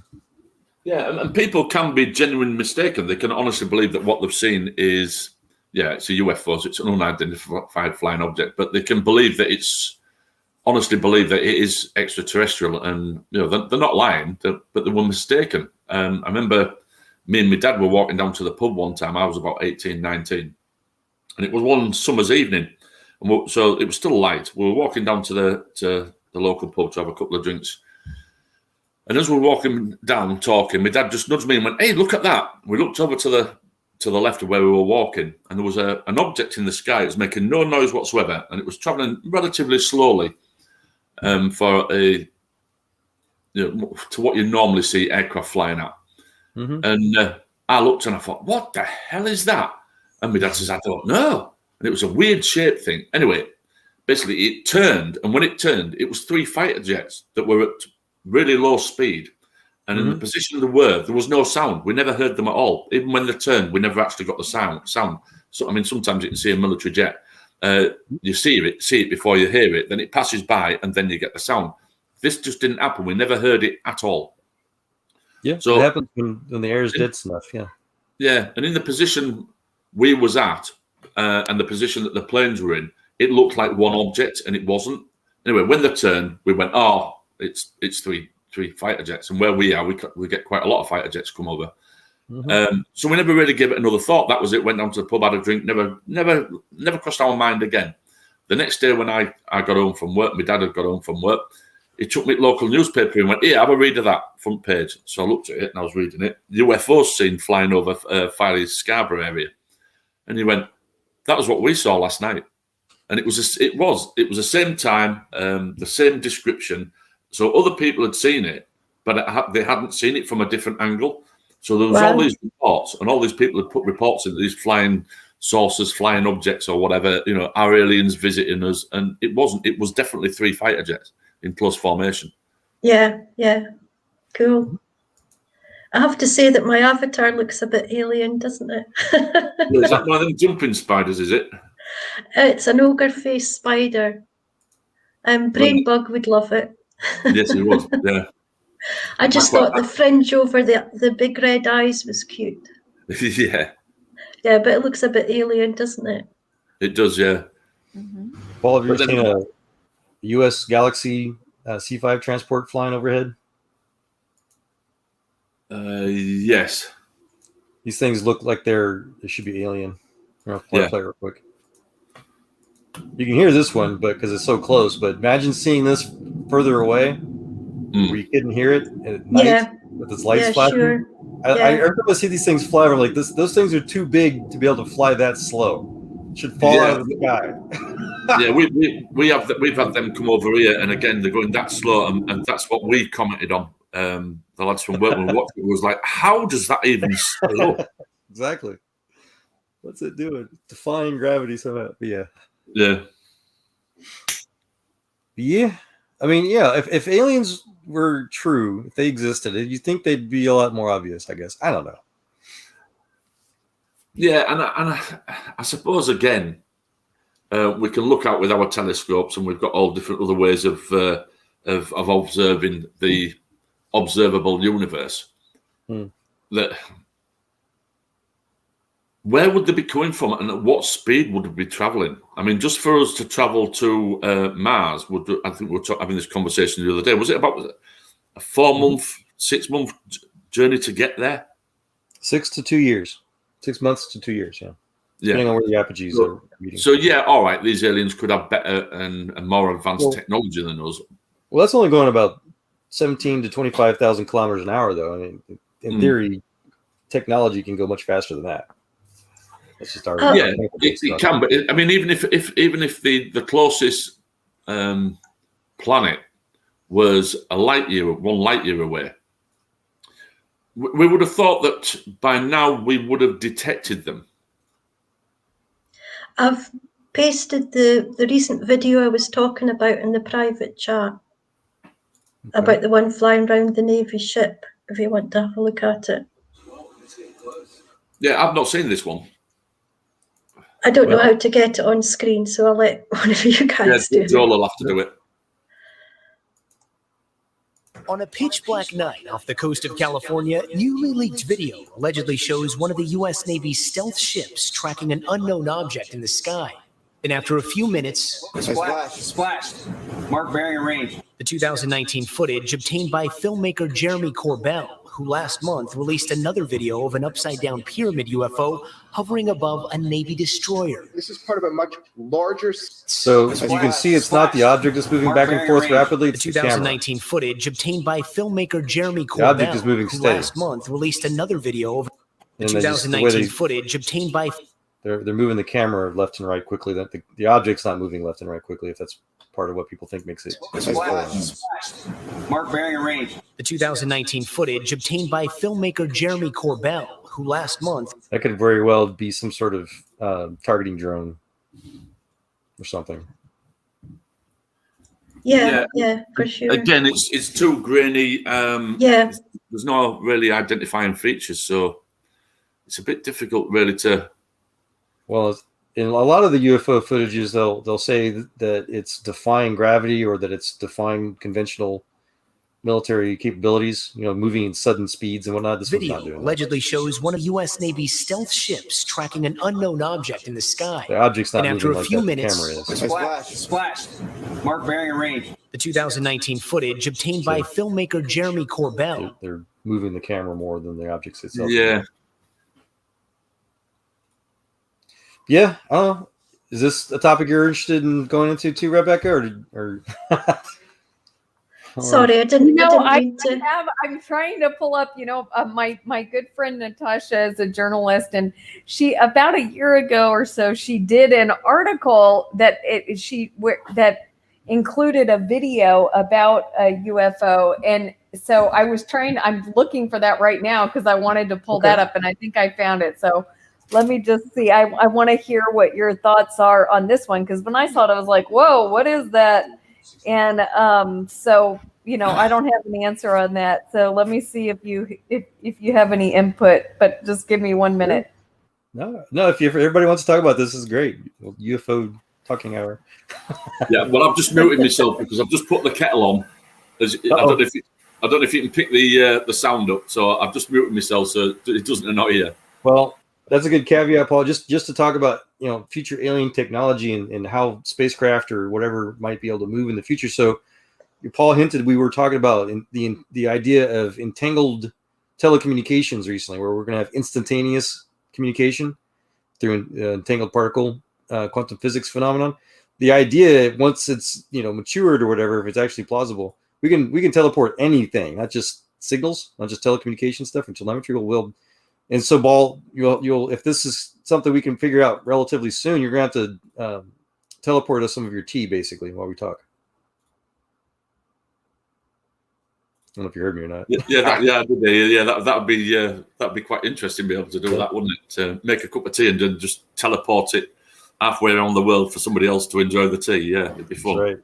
It's going to be a standard option on our computers someday soon. Unfortunately, I'm going to have to pop off because I'm about to start work in a quarter of an hour. So, but thank you for having me on stream. It's been a good experience. Thank you. And thank you in the chat, Cheryl nice and Bond. You. Hope to see you again. Yeah, it's been interesting having a conversation with you. I've seen you a few times in different chats. In I think Junk Shop as well. You go on to Junk Shop's channel, don't you? So I think we've probably chatted in on the side chat, but I think this is the first time we've actually had a conversation. Yeah, I was on your birthday. Yes, of course you was. Yes, of course you was. Yes, you came on to my 55th birthday thing. Yeah, I was just in the chat. I wasn't on stream, but I was there for your birthday. Right, see you guys later. Take care. Have a good day at work, and thank you. Let the Lord bless us with you. Thank you very much. Bye for now. Keep safe. Ta-da. Catch you later. All right. Well, I found that video, but it turns out it's actually the same one that you pulled up to begin with. So, nothing new there. Okay. And that one's been around since I think the 80s. It keeps getting recycled. Ugh, I can't talk. Really? It said 2004, didn't it? Again, it's been recycled. I've seen it since at least the 80s. Right. It's crazy. And I've seen a lot more convincing supposed military released videos since then. I don't know why those aren't more popular, but yeah, I suppose it's like anything. They'll do the rounds, won't they, where people will be more interested in one than the other. Yeah, and I think to go beyond it, I think I'm not opposed to the idea that there could be alien extraterrestrials in other worlds, whatever. The Bible talks about other worlds, Different translations call it something else, like ages and stuff like that. But yeah, I mean, with the vastness of the universe, the galaxy, everything that's out there, with the vastness of it all, there probably will be other planets with life on it, whether it's more advanced, less advanced than what we are. Obviously, at the moment, we don't know. Probably not, because the probability calculations for life being on Earth, much less for the universe to exist at all, to be able to sustain life, is pathetically impossible. It is. Yeah, we can talk about that. Yeah, I suppose there's more. If there is life on other planets, that statistically is very low anyway. And then that life to be intelligent life is obviously going to be even lower. And then for it to be more intelligent or more advanced than what we are, then the statistics will get less and less and less, don't we? Well, yeah. So Penrose goes into it, how the probability for the universe itself to exist at all is. In fact, let me just read it. Let me find it and read it. Y'all familiar with Roger Penrose? No, that's familiar. He said this now is okay. This is when him and his Stephen Hawking. There we go. Was Roger Penrose's assistant? Let you know who's involved here. They were trying to calculate the minimum entropy rate. It's called, for how likely the universe could have started. Essentially, because quantum gravity theory shows that photons they actually do have they don't have mass, but they have enough of electromagnetic weight to them, which is a little different than mass, to be able to be attracted towards each other. So there's a gravitational pull amongst photons. And so if that's true, then the universe basically should not exist. So the light shouldn't have been able to expand as it is. So they calculated what's the minimum entropy rate to calculate the fact that the photons are expanding at the way they are and such. So it took about 10 years. He had about hundreds of different scientists around the world work on this problem with them. And they won a Wolf Prize for it in I think it was 1986 or 84, somewhere in the 80s. And he wrote a book and he summarized it like this. He says, "This now tells how precise the creator's aim must have been, namely to an accuracy of 1 part in 10 to the power of 10 to the power of 123. This is an extraordinary figure. One could not possibly even write the number down in full in the ordinary denary notation. It would be 1 followed by 10 to the power of 123 successive zeros. Even if we were to write a 0 on each separate proton and on each separate neutron in the entire universe, and we could throw in all the other particles for good measure, we should fall far short of writing down the figure needed." Yeah. so basically very unlikely then. Very, very impossible. Yeah. And then I got Fred Hoyle. You guys familiar with Fred Hoyle? No. I might have heard some other stuff, but here I got his meme here. He is the founder of what's called stellar nucleosynthesis, the idea of how neutrons are able to bombard other elements at a supernova explosion for AGP stars to be able to create the heavy elements, everything past oxygen, basically. So he's the founder of that. He's also started the Anthropic Principle. This guy basically started all of the major popular theories of the old age of the universe, right? And so then he realized that his science that he discovered actually proves God exists. So he became a Christian because of it. So he started saying this stuff. He said, "Imagine 1,050 blind persons, each with a scrambled Rubik's Cube, and try to conceive of the chance of them all simultaneously arriving at the solved form. You then have a chance of arriving by random shuffling of just one of the biopolymers on which life depends. The notion that not only the biopolymers but the operating program of a living cell could be arrived at by chance in a primarily organic soup on the earth is evidently nonsense of a high order." So that's a great quote. That's a really great quote. It's old too. Why isn't it common knowledge? What do you think about that, Paul? Yeah, it sounds good. But what if life is something that is going to always try? Life is always trying to exist, so to speak. I don't know. How does it start to try those? First question. I suppose it's like when we talk about, I've heard it's said before about cards. When you're playing the card game, getting a straight flush is so unlikely, but every hand is so unlikely. It's just the fact that we give significance to that particular hand. Every hand that you're given in the game of cards is extremely unlikely. It's just that we don't give meaning to that hand that you've got. Well, the catch to that analogy is that someone created and invented the cards. Yeah.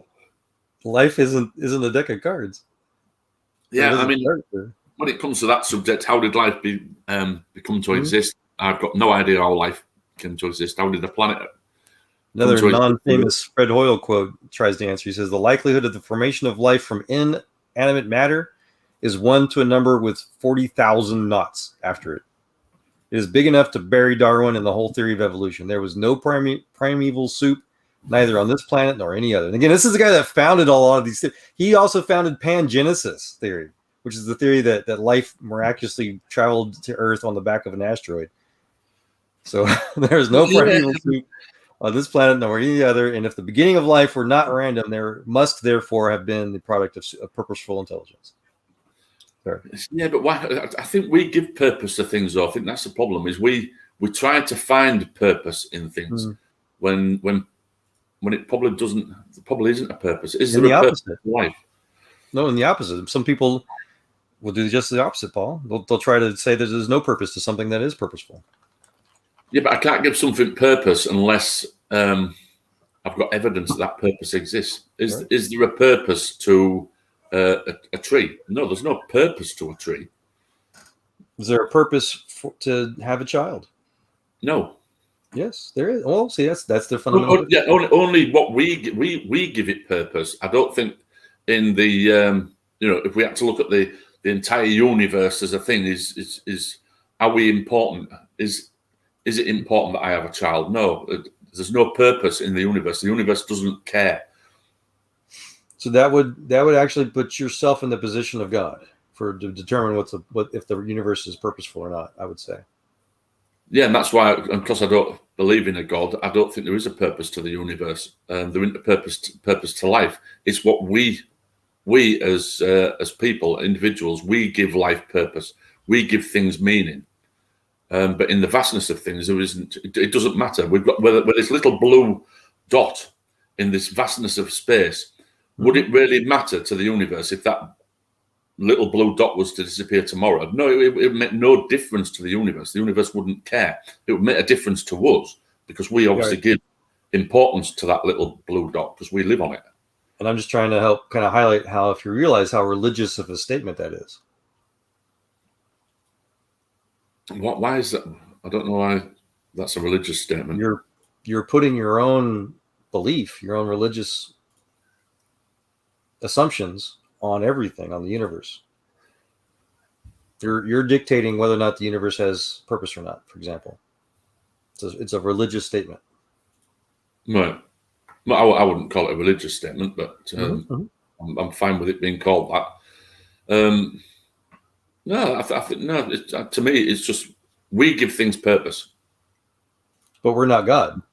No, we're not. No, but I don't believe a God exists anyway. So if God does exist, and God did create not just purpose, but created you specifically for a purpose, how arrogant is it of us to tell God, no, you're wrong?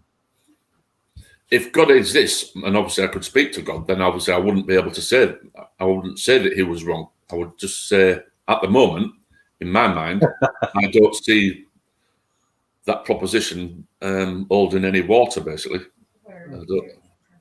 He's a what? Fair thinker. Okay, yeah. I'm a what thinker? You're a fair thinker. I like listening to y'all. I like listening to what you say too, Mr. Paul. You're a very fair thinker. I like that a lot. Right. What's that? If there is no God, nothing matters. Well, no, it doesn't mean that nothing else matters. No, it matters to us. We give things purpose. So if there is no God, nothing matters. No, I disagree with that. If there is no God, then things do matter to us. Well, I think you already agreed with this. About the second part of the statement, Paul. If there is a God, nothing else matters. Yeah, and you already confirmed you agree with the first part. You said that if this little blue dot were to cease to exist, the universe wouldn't care. That's what he's saying. No, the universe wouldn't care, but obviously we would. We give the earth purpose. We give life on earth purpose and ourselves purpose. So yeah, it would matter to us. It would still matter to us. That would make no difference. And if there is a God, nothing else matters. No, right, but if the universe itself has no purpose, then how can we pretend to have purpose? We're just part of the universe, right? No, we give ourselves purpose. Right, but is that legitimate? We give ourselves meaning in life and things. Is that real purpose, or is that just fake? Is that just? No, it's our purpose. We give our purpose legitimate. Meaning. Is what? Sorry. Is this faux purpose we pretend to give legitimate, or is it just make believe? No, it's not make believe. It's what we've given it. But yeah, in the vastness of the universe, does it really matter? No. Well, it would if God created us to matter. Then it would. Well, yeah, because then God would have given meaning to the universe, the earth, and life. Right. And I think that's the pursuit of science, is to find the answer to those questions. Yeah, but I think there's certain things that we'll probably never find. Well, there is going to be things that we'll never find the answer to. And one of the things we're struggling with at the moment is, how did life begin on the earth? How did, if there is no God, how did abiogenesis actually get started? Which is what we're trying to find out at the moment. And I don't think we'll ever really know how it got started. I think that's one of the unanswerable questions. The same with is why is there something rather than nothing? There's a lot of people out there that think they do know.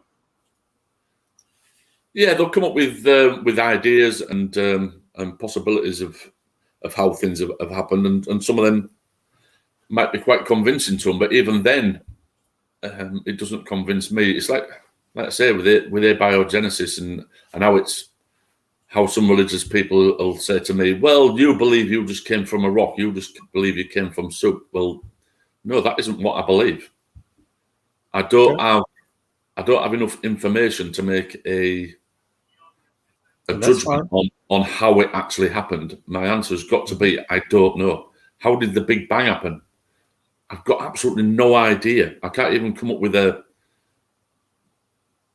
theory. Sorry, I'm trying to interrupt. Go ahead.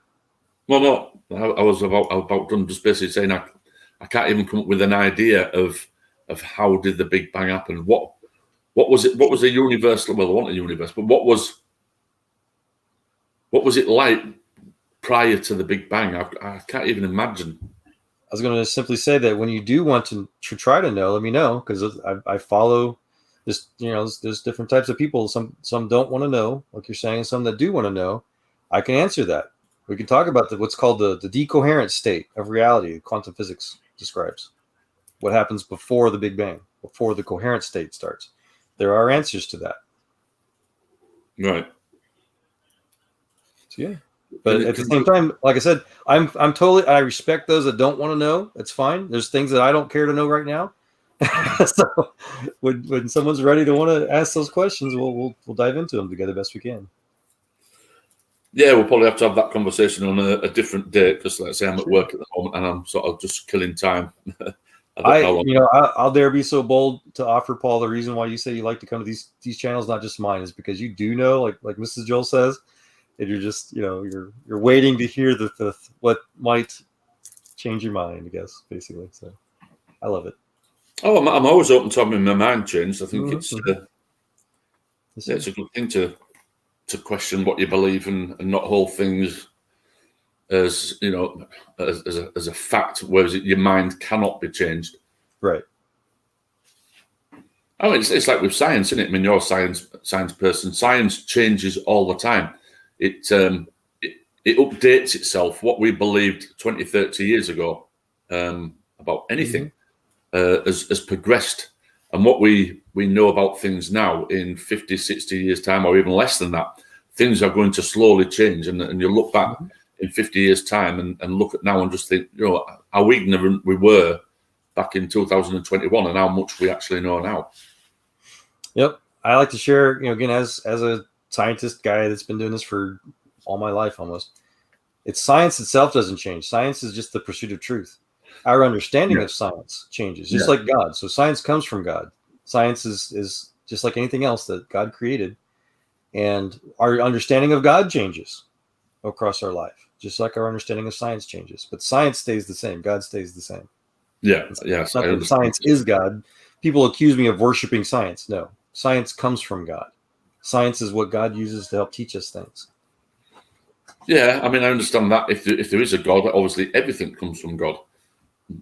So yes, science would come from God because it would be part of how we designed everything, how we made everything. Part of creation, right? Yeah, science would be part of that. Yeah. Guys, thanks for the conversation. I gotta go. I have to pack. So. All right. I was gonna say you got off the quiet. Right. Yeah. It's been nice speaking to you. Paul and Bill. Bill. It's been nice talking to you. I'm gonna have to jump out as well, to be honest. You what? I says I'm gonna have to jump out as well. I'm gonna have to start getting stuff done. Okay. So we're gonna leave you on your own, Joel. Yeah, Mrs. Joel saying it's 3 a.m. here. You're just getting good too, you guys. So I appreciate it. Thank you all. Hope we gave everybody some good thoughts for whatever. Chew on. Right, I'll catch you all later. It's been nice talking to you. Sure. Enjoy your day. Thank you. Yeah, get yourselves to bed. I don't know how you managed to stay up so late. I'm a night owl. Right. I probably will go. Well, the wife, she calls me a night owl. I mean, I get up at 6 o'clock in the morning and I go to bed about 11, between 11 and 12. I think it was about 10 past 11 when I came to bed last night. And the wife says to me, I don't know how you stay up so long. I think, well, I've got 6 hours sleep. Sometimes I go to bed at 11, so I've got 7 hours sleep. Yeah. But, They say you need less sleep the older you get, supposedly. But that's only because your body doesn't think it's tired, but it is. Yeah. Yeah, I think you're right. I mean, when I was younger, my God, I could sleep on a washing line. I could fall asleep in. Especially in the army, right? Right? Yeah. And you go to bed on a night, and you could lie in till mid morning, if not dinner time. Now, I cannot get more than 8 hours sleep. If I need to be up in 8 hours time, I don't even have to set an alarm, because there's no way am I going to sleep more than 8 hours. It just is not going to happen. Right. Yeah. No, I'm much the same way. My body's like, hey, you lay down long enough, you're starting to hurt. Get out of bed. I'm like, okay. Yeah. You go, Paul. You remember? You ever have days like this? Oh my God. Oh yeah. Yes. And to be honest, you could sleep. You could sleep really well. Yep. I've just a quick story. These guys are in luxury, man. They actually dug holes out. Yeah. It is comfy. The best night's sleep I ever had. Yep. I was over in Germany. Was on exercise, and we was on. I think it was about 6 weeks exercise. So we was out in the field for like the full 6 weeks. And this particular time, we was in like a town village in Germany, and there was basically a set of garages, and there was a road that came down to the garages, and we all sort of got laid at the side of the garages. We were just sort of like trying to get as much, some rest. Anyway, I was laid at the side of these garages. Anyway, it started to rain that night. I was absolutely out like a light, absolutely fast asleep. And I got woke up, basically said, pack your stuff up. It's, basically it's raining. And we were sleeping through all this rain. And the water had run down, and my sleeping bag and my clothing was absolutely dripping wet through. I thought, never, this is, I wish I could have actually slept through it, but I got woke up. And basically what happened, this farmer would come out and says, look, you can go into this farm building we've got. So we all packed our stuff up, got into this farm building, and it was just full of straw. And I got laid on the straw. Obviously no sleeping bag, because it was absolutely wringing wet through. So I got laid in this straw, laid my sleeping bag out on the straw as well, to try and get it something like dry in the morning, and then put all the straw over the top of me. And then I fell asleep. Well, I had the best night's sleep ever. And I woke up in the morning, and all my clothes that I had on were dry, because the heat that had been produced with having the straw over the top of me, and obviously the straw was absorbing the moisture out of it. Every piece of my kit was dry. My sleeping bag was absolutely bone dry.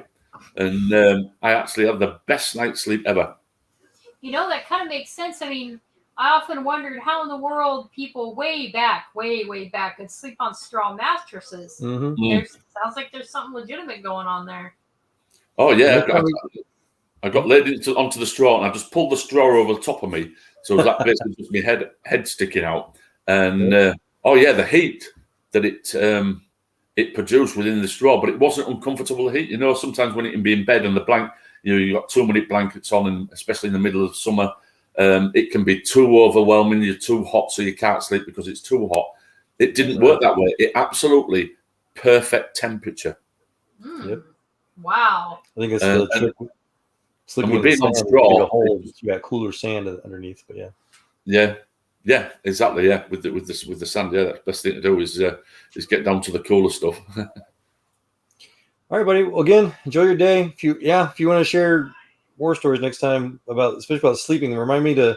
I got sleeping stories from South Korea and from Bosnia. You reminded me of Bosnia with the dripping wet. Yes, I spent 6 months in Bosnia, and then I didn't do as long as that in Kosovo. When Kosovo kicked off, I was only there for about 3 or 4 weeks, because I was part of the Joint Helicopter Support Unit. So my job for that one was basically just to fly stuff from Macedonia into Kosovo. So I was only there about 3 or 4 weeks. I almost went to Kosovo for K4, but my Apaches crashed, and that's a whole other nightmare. I don't even want to talk about it. Right. K4, what the F for, or what the freak for? Yeah. What was it? I fought F4, what for, or something like that. Ugh. I almost cussed there. All right. Yeah. All right, I'll catch you on the next one anyway. Yes, sir. Thank you. All right, I just need to. I've got my screen large. I can't even find my leave the stream button. There it is, leave stream. Right, I'll catch you all later. Have a good one. You too. Thank you. Alrighty, Guru Lady's got Thursday off later today. Gotcha. Yeah. Bond and Cheryl are. For bonding? Yeah, is that it? I was gonna say Nice. falling in love, but so Bond's from Dallas. He's in Yeah. Dallas. Yeah, he's somewhere in that area. Dallas, Fort Worth. Yeah. So we were starting to head. Kind of glad we didn't. Yeah, That it's would've busy. been a nightmare. Yeah.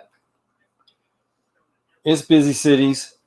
Oh, Dallas is like almost as bad as Houston for road construction, though. Oh, it's awful. Yeah.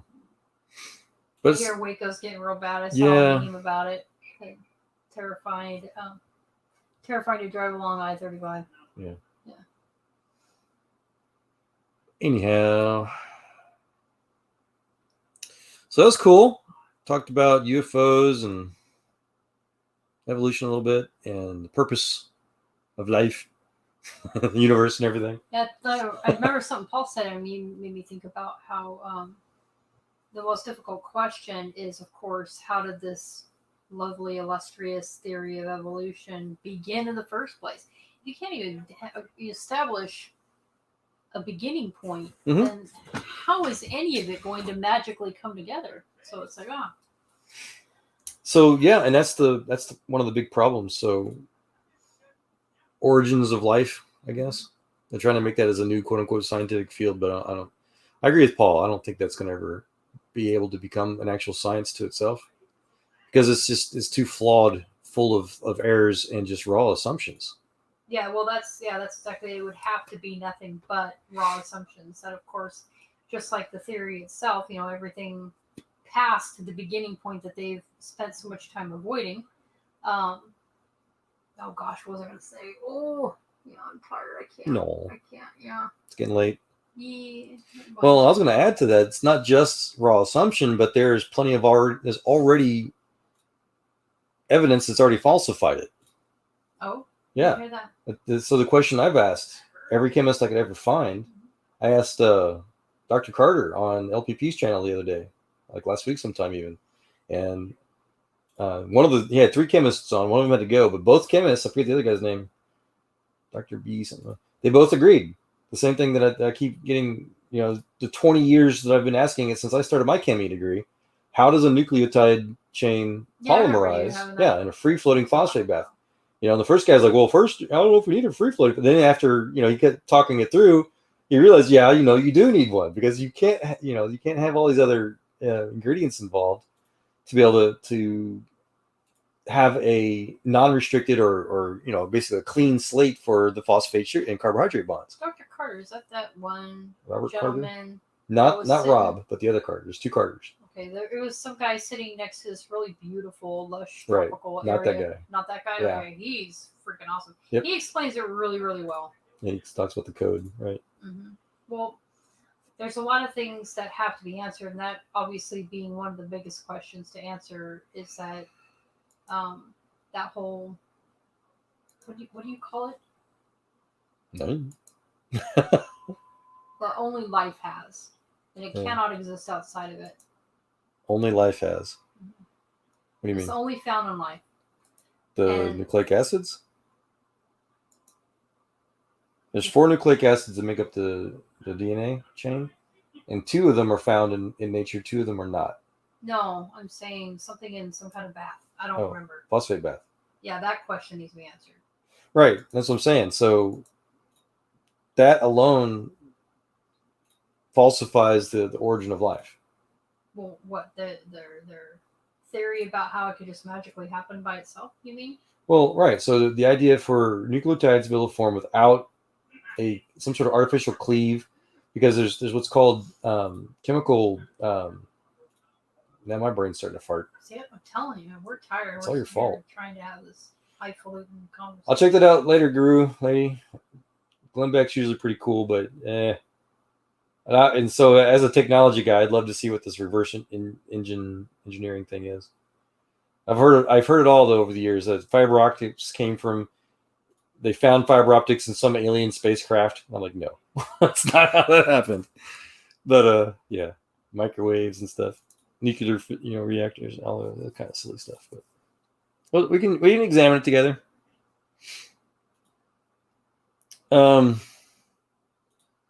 Chemical bond barriers, barrier bonds. So yeah, so not everything reacts together. Chemicals, I know. molecules. Yeah, you some things attract, some things repel. Right. So phosphate and carbohydrate bonds, they have very specific angles of where the other things can attach to them. Otherwise, they'll just be pushed away. And so nucleotides are the same. They have to go through. So for regular life, you have to have a pre-existing nucleotide polymer already in existence, and then what's called these ATP polyphosphates that create the extra energy required to basically add energy to the already existing bonds to allow new bonds to form. Okay. Otherwise, they're just rejected. They're pushed away, and that's the question mark in a free-floating phosphate bath. That's the term I was looking for. Thank you. Yeah. I'm tired. There's no other ATPs. There's no other, because ATPs are not generally available in nature either. They're artificially made by things in living cells and whatnot. So yeah, even if there were ATPs in a free floating bath, they wouldn't be able to.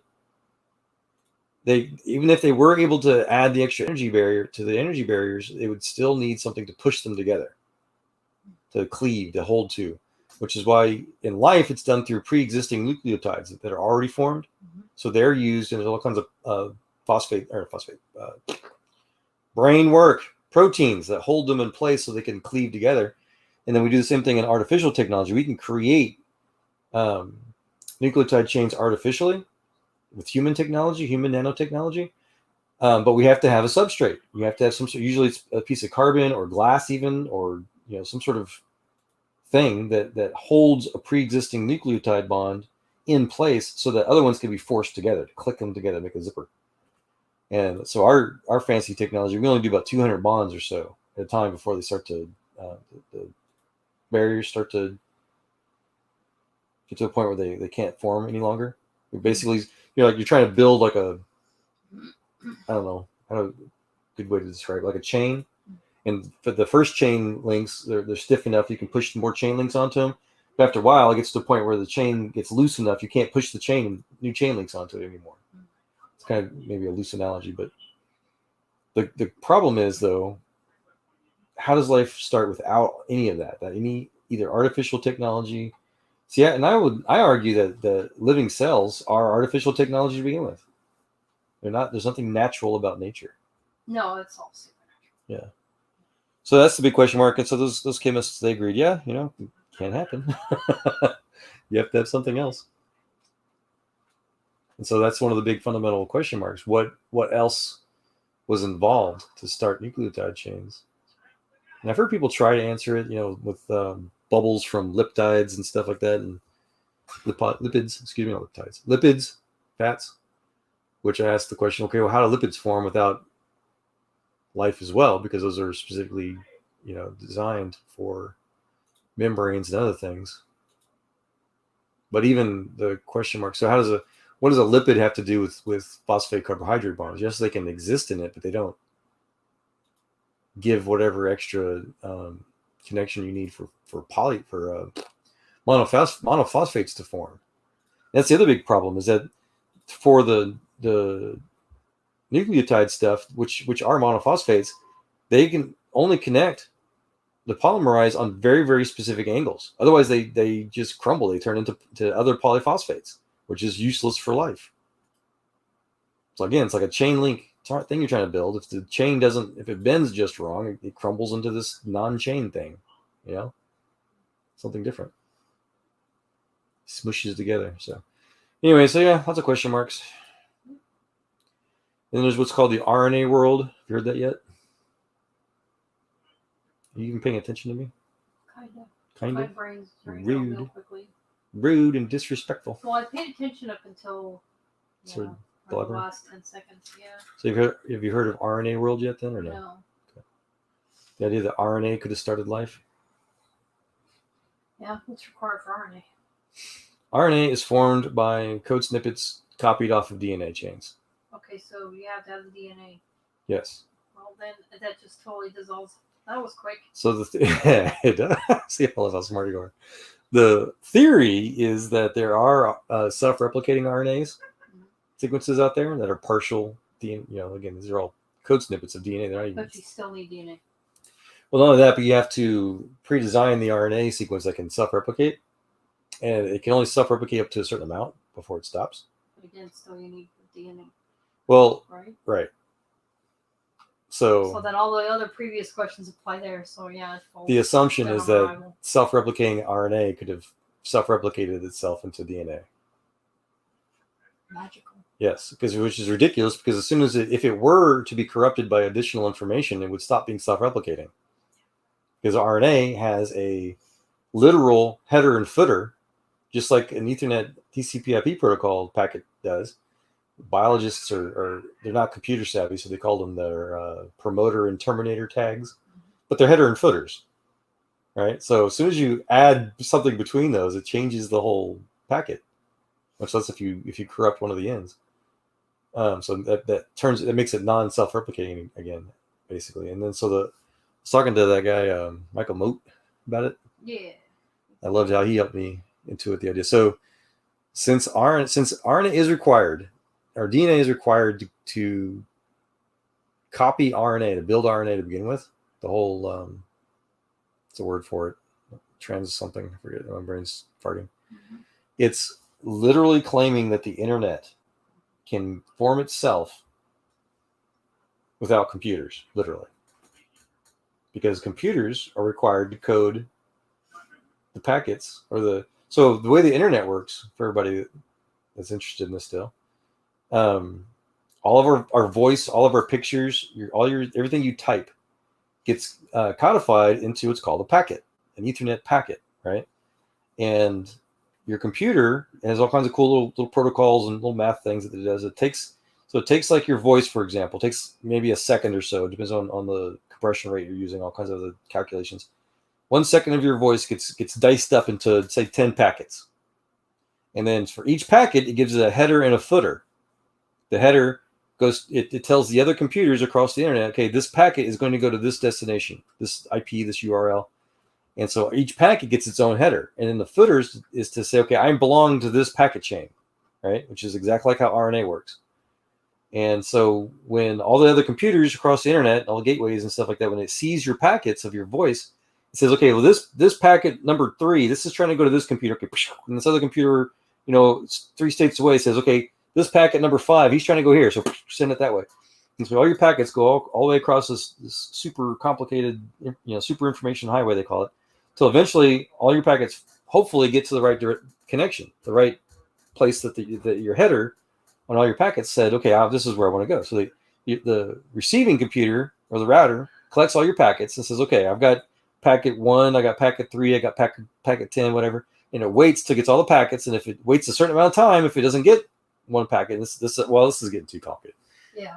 There's other things that correct packet loss, but anyways, when it collects enough packets, it strips the headers and the footers off, and so then the footers help tell it which packet number it is, and it puts all the 10 packets back together, and then boom, there you got your 1 second of voice that gets translated to everybody that's listening to it. So that's how the internet works. Life does the same exact thing.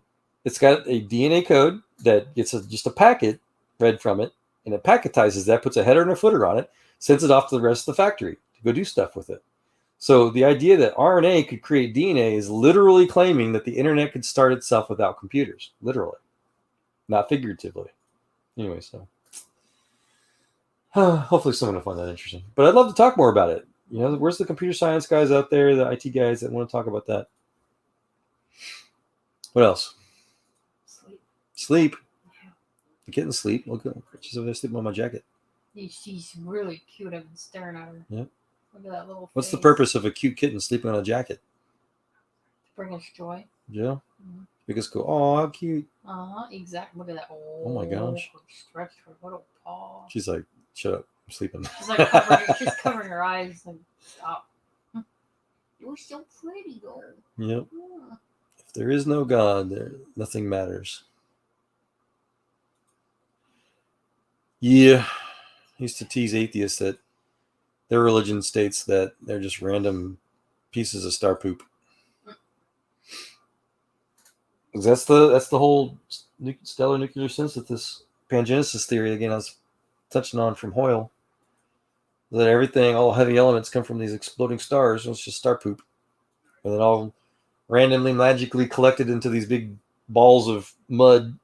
Well, It makes us. Whether or not we're star pooping, it's kind of like biblical that God said, that we're created from like the dirt. So That's true.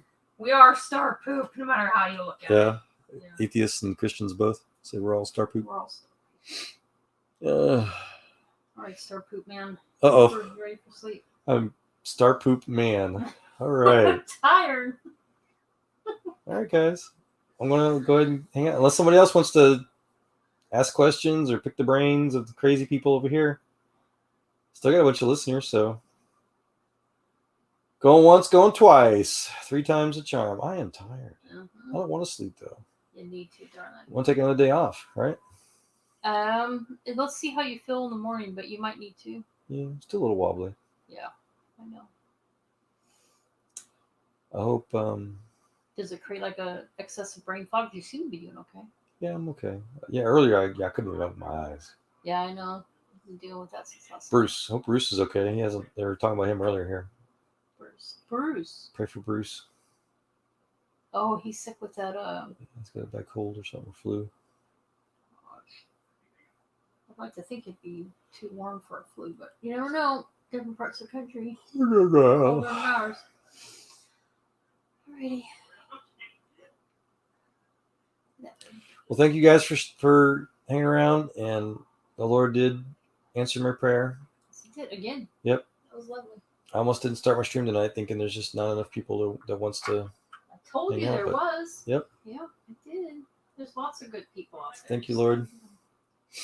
Hoping to actually have a good Christian-like channel, even if it's not with you don't have to have a room of Christians to have a Christ-like environment. I think that's the real way. That's the ultimate way how we win the lost, to show people that God's doesn't have to be a religion. It's about just being real with people and getting to know God for real. You emulate those you hang out with. Yes, that's so very true. I mean, even the Bible talks about that briefly. Right. It says that, what does it say about keeping good company? Yep. So Christians are supposed to be kind and welcoming and loving towards themselves and others, not because of some book or some preacher, but because we emulate the Lord that we know. We hang out with the Lord, literally. We know him. Well, he knows us. If you notice that he wants to know everybody. Everything that people consider is good and correct and the right thing to do, it's right there in the Bible already. Yeah. Yeah. I mean, it's just good horse sense. You ready for bed? I need to go before I get on my soapbox when I'm half tired. Again. Say something dumb again. All right. All right. Appreciate you guys. Have a lovely evening day, and thank you again. God bless.